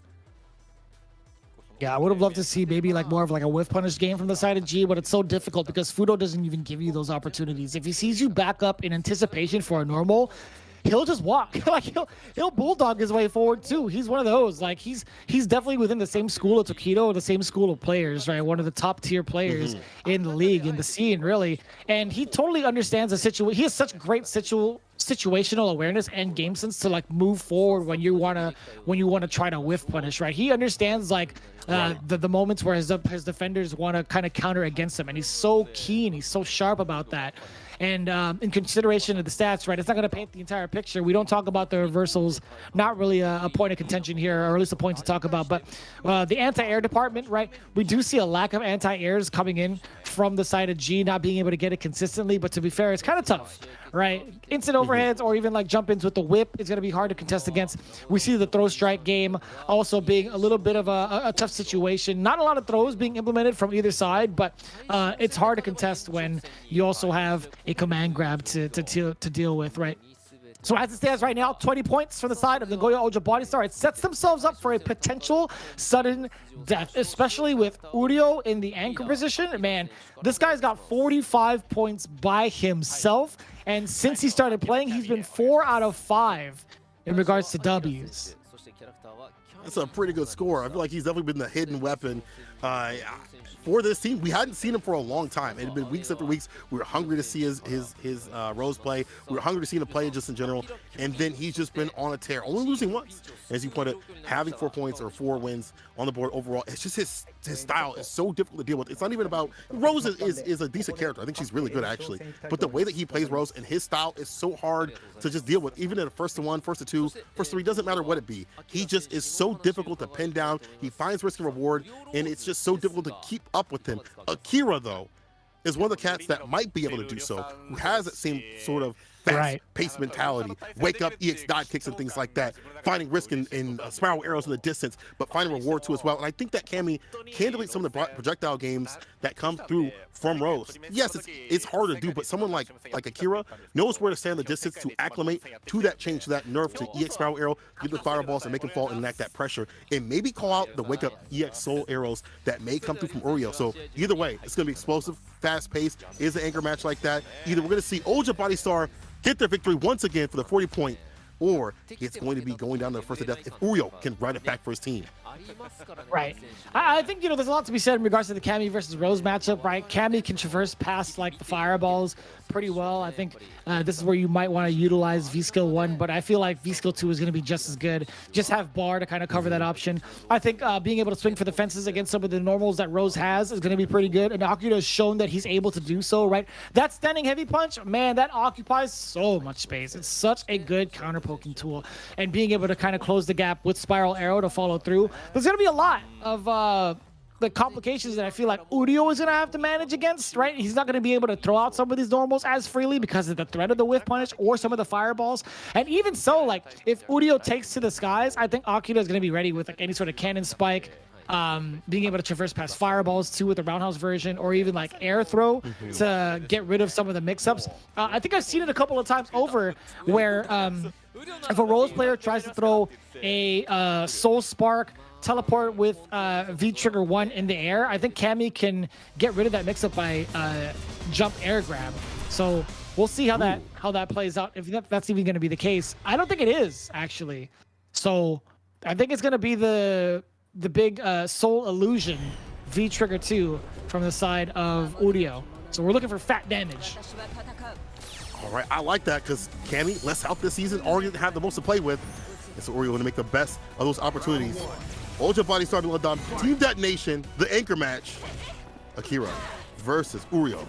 All fierce, but no buffer into the spiral arrow. That could have been some Oki situation, but you see a whip punish coming through from the distance, and a throw too as well. So that's what we wanted to see from Akira, to keep up with this character. I will say Uryo does a great job of punishing against the missteps. And again, we see that from Akira. Another mishap now. It's going to be Soul Illusion. I think you're going to be in big trouble. Yeah, I think you might be close to dead. Not going to use EX. It's fine. Picking him up and slamming him down. And Uryo, I love immediately watching his player cam because he pops off at his seat after every W. Yes, every W, like every round, it seems like that goes down. He's always popping up. I like that. You know, stay in the game as much as possible. Try to get the EXTK fireball, but what's on the other side? The Houdini, you can't see me. Akira fading away from the EX fireball play, and now putting Uryo in the corner. What a challenge, though. Nice V shift, goes for the break. We talked about that anti-fireball play. We see that from Akira. Here's the activation of the V-trigger. You have to hold these throws. Oh, I love that. Yeah, layering the Soul Punish after that. That was pretty cool, but Akira staves off the big offensive pressure from Uryo. EX uppercut. We see that from Uryo. We get to see the anti-air shawl come in against Akira's airborne approach, and I love that spiral arrow utilization from Akira as a whiff punish tool. Actually needs to keep the pressure up in the corner. Gets the crush. That's the pickup and the super to seal it. The ace return already popping off for the first game. But I will say that Akira only needs a few more things to run it back to his victory. A few less missteps, because Uryo has been punishing him continuously and leading up to too much damage. See, I'm thinking about that too as well. Thinking about how do I shore up what I want to do, but also keep up that same sort of speed, because you don't want to slow down too much. Because we've seen people get smothered and covered by this character in terms of the EX fireballs, the setups, and things like that. And by the time you look at the clock or the health, it's already over. Smother him down like Waffle House hash browns. I gotta say, Uryo does a great job too of utilizing his soul bind, EX soul bind against the anti-air, or sorry, as an anti-air approach against Cammy. And that leads to just so much damage too. Uryo has always been keen on stopping the air game despite having a fantastic ground game. Look at this, just the amount of control he has overall has been so on point. We do get the counter conversion from Akira after the crouching medium punch. And now, yeah, and again, Rose has fantastic normals to play that game. He's like, you want to try to footsie me? Don't worry, man. I got you. Play the same game too. I can roam in your jungle. TK, I like that play. And the side switch. EX, DP, try to get that stun and done as much as possible. We're looking for a cap. I don't think it's going to be one. The fadeaway, I love that finesse and blessed Akira puts in the rest of this round. That corner pressure a lot stronger, a lot tighter on the side of Akira. It was really cool to see that crouching medium kick, medium punch confirmed from Akira going straight into the uppercut. That was really neat. Crouching heavy punch as the anti-air on the same side. Uryo 1000% ready no matter what. Akira is going to eat a ton of damage. Wants the lead, gets the crush to pick up with the fireball and the DP extension. One more hit will get that stun and done. V reversal to stave that off. Akira routing it back. There's that momentum we like to see from this character, from this player too as well. Strike throw game so hot and heavy. Trying to find an opening up the mediums, the fears. Sweep off the feet, gets the crush. In the OTG, you can't stay on the floor. It's not free. You gotta wake up. No, you can't. I mean, like, no, you can't. It's crush counter sweep. You can't. That's an automatic conversion. That is an automatic conversion from the crush counter into V trigger 2. Oh, already hit with that. Man, Uryo's so aware of these situations. Akira not deterred though, has him in the corner with the stun. Oh, I wonder if he was a little bit closer for that, he might have been able to get a soul bind, but Uryo sitting on trigger 2 yet again. We've seen how deadly he is. He's looking for the activation off of low medium kick, and he's, oh, word? You're just gonna give it up like that? I don't even know what that could have been. I think you're dead. Yeah, I don't know. Yeah. I don't even know how to call that.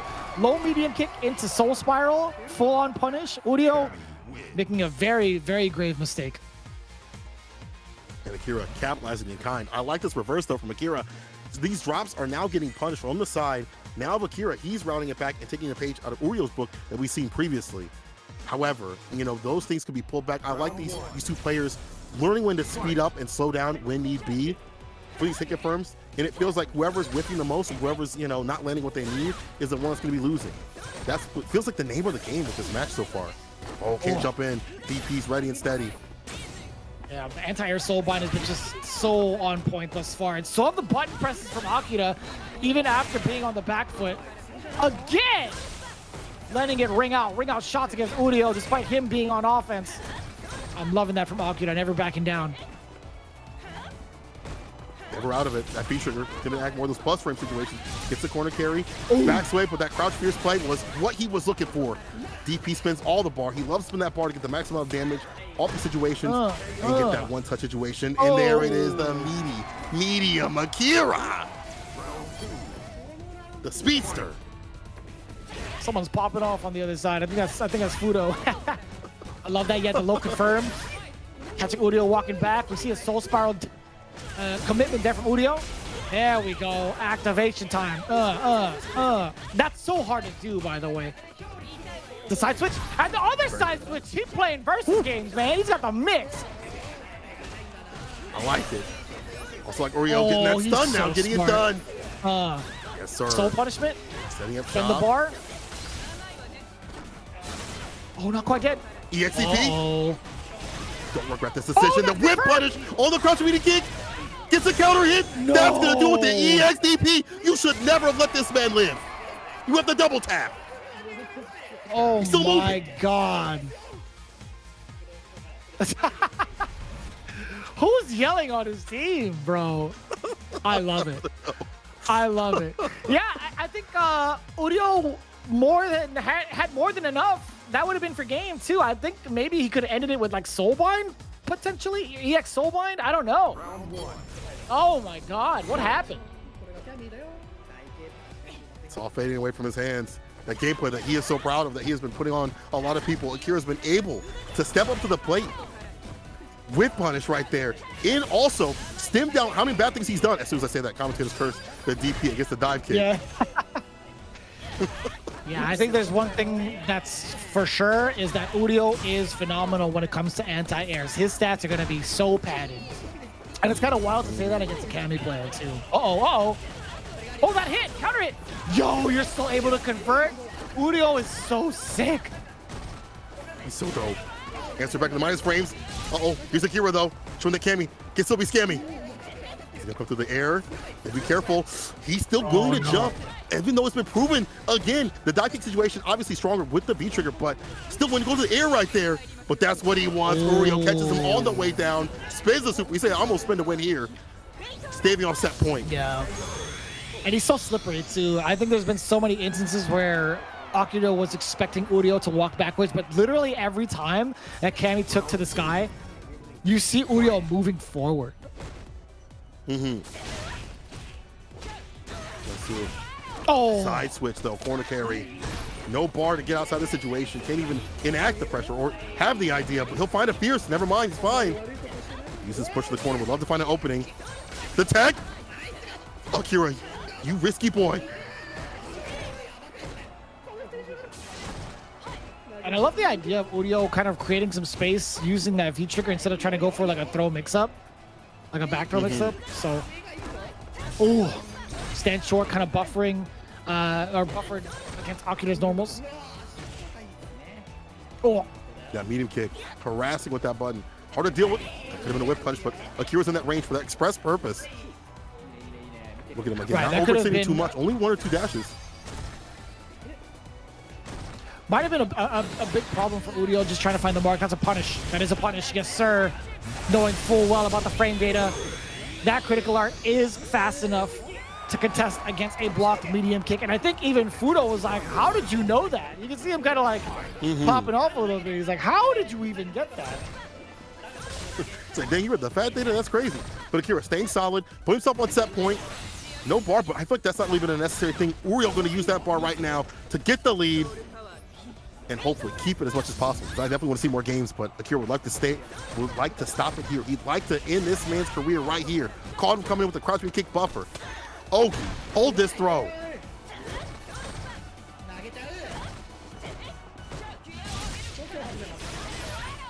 Oof. Oh, confirm.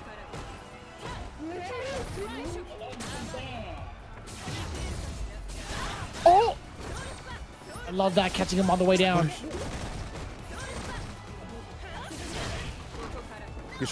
Off the table. Backs away from the throw at play. One more touch. Akira still aiming to confirm the spiral arrow, I should say, in the EX connects.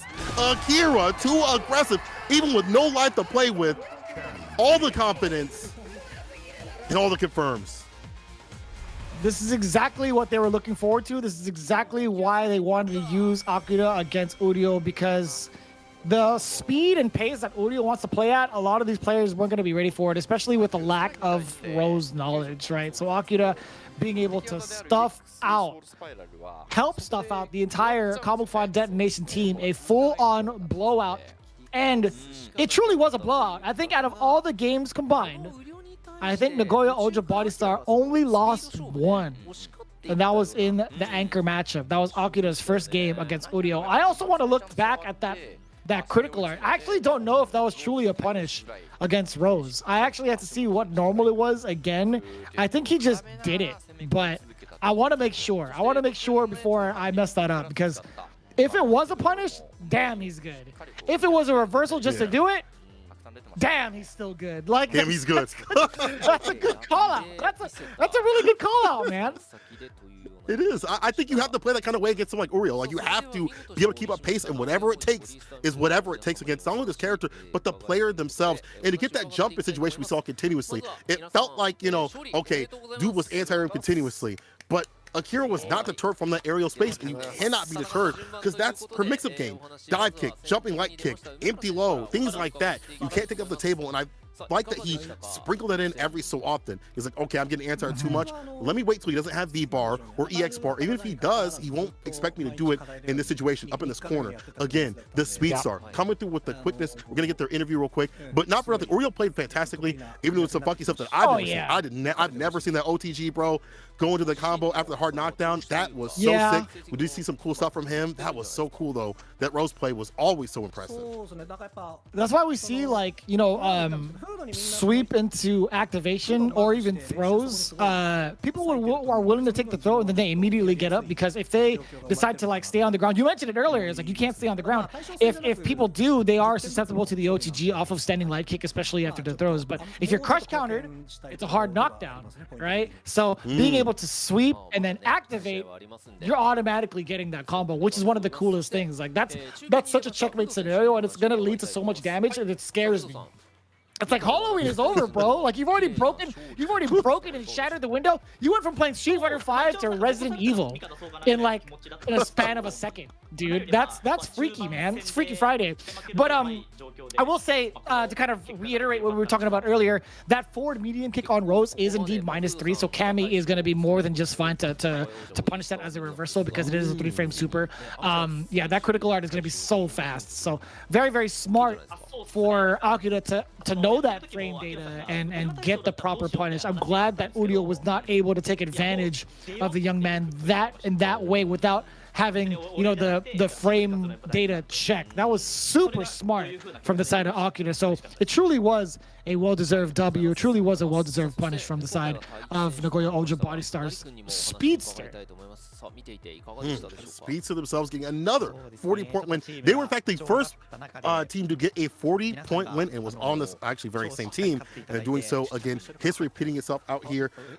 Umiara saying that Luke Match, he's been practicing it daily, as most people usually are in Street Fighter 5 right now. He is happy to win this. I think everyone has been practicing and thinking of a game plan against Fudo, though. Well, it did not work against him.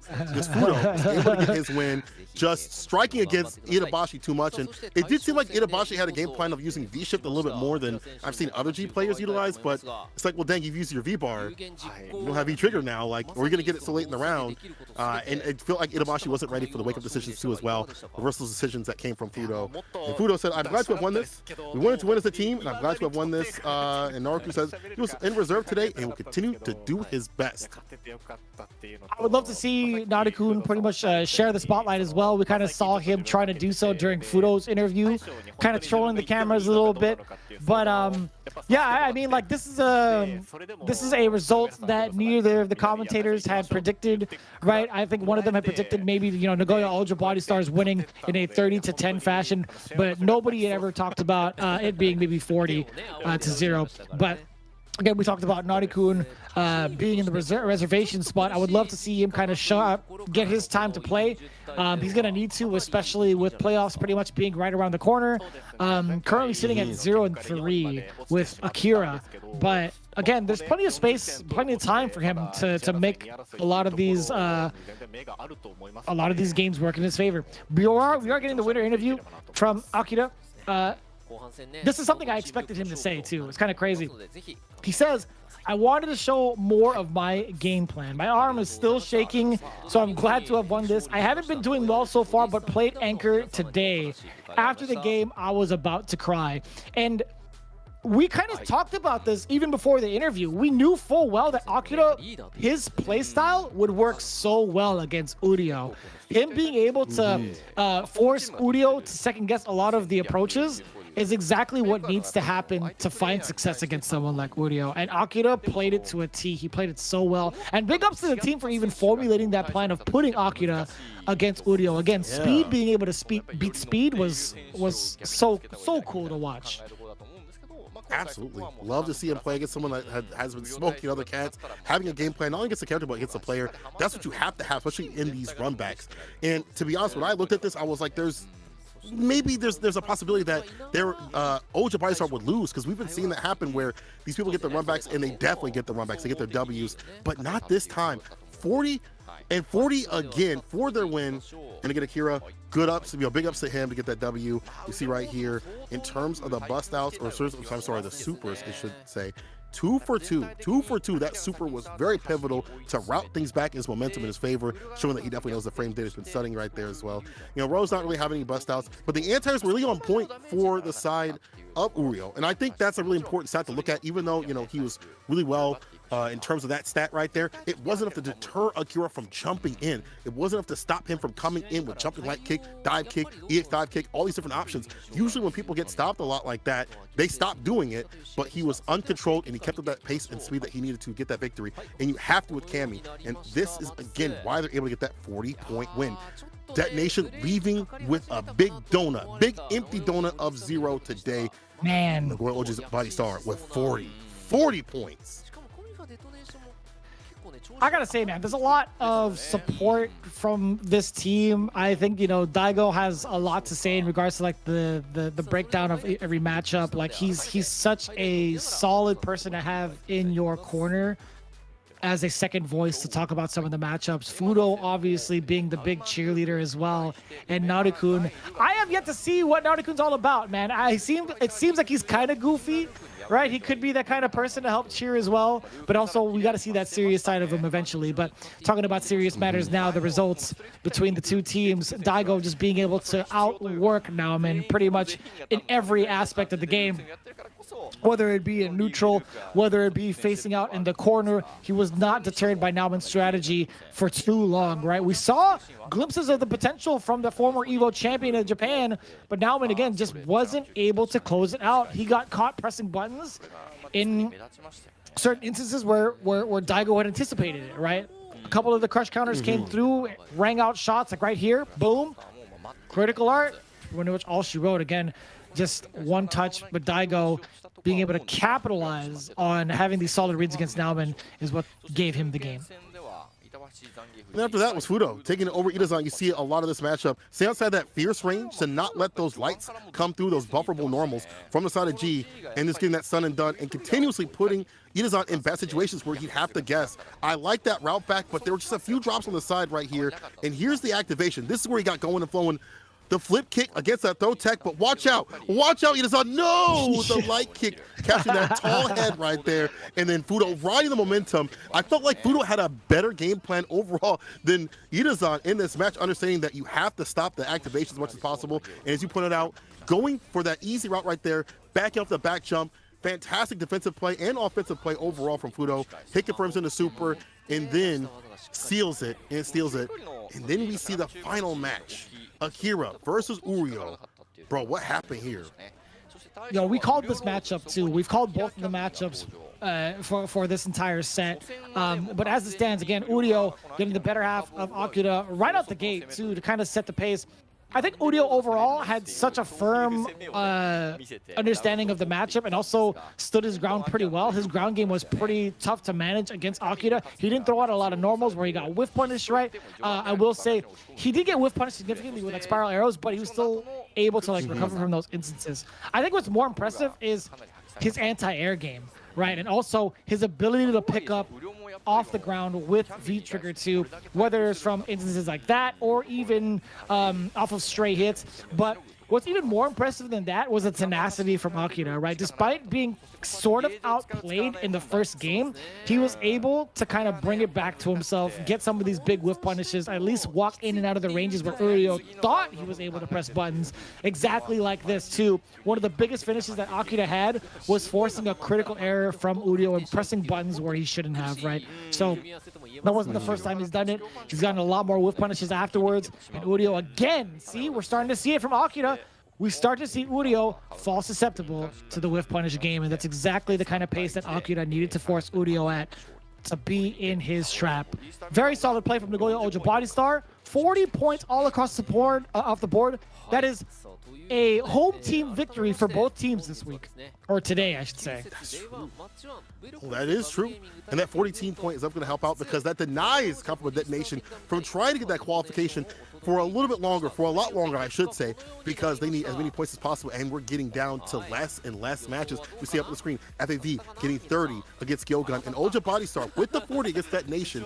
Again, it's not just about getting those points as much as possible on your side, but denying the points as much as possible on the other side, so they stay outside the qualification zone. That makes these matches more hot and heavy as we get further and further in the second half of the season. You see right here, Good 8 squad in the top spot, Oja Body Star, Shinobiism Gaming, Gyogun, FAV Gaming, and below that, Saishun Kansou Kumamoto, Detonation, and Team Itsuka waiting in possibly the stands, depending on what lands in terms of the points. Yo, Nagoya Oja Body Star shooting up the ladder, man, from 4th to 2nd place. Now just behind Good 8 squad. That is going to be super sick to look forward to. Now, Hiroshima Team Ixta at the bottom, they have to face off against the #1 squad. Actually, the Good 8 squad. That's going to be the first match of the next time we see you. Shinobiism Gaming, they're going to be facing off against Saishun Kansou Kumamoto, as you can see from the rest of the schedule. Ladies and gentlemen, it's been an absolute honor calling all of these matches and getting exciting each and every one of these weeks. Any final thoughts, Nicola? All I gotta say is keep playing Street Fighter V. It's in the best meta and its best season and the best gameplay as possible. Yes, Make sure sir. you keep it locked on all the Capcom channels, and we will see you in the streets for the next battle. Peace and have a good night. このタイミングでもですね、また押していただけると、ささやかながら応援していただきたいというところでよろしくお願いいたします。よろしくお願いします。はい。さあそれではストリートファイターリーグプロ JP2022 本日は第9節 Day1 こちらの2試合をお届けいたしました。実況は私 R、 そして解説は羽子さんでお届けいたしました。羽子さんありがとうございました。ありがとうございました。じゃあね。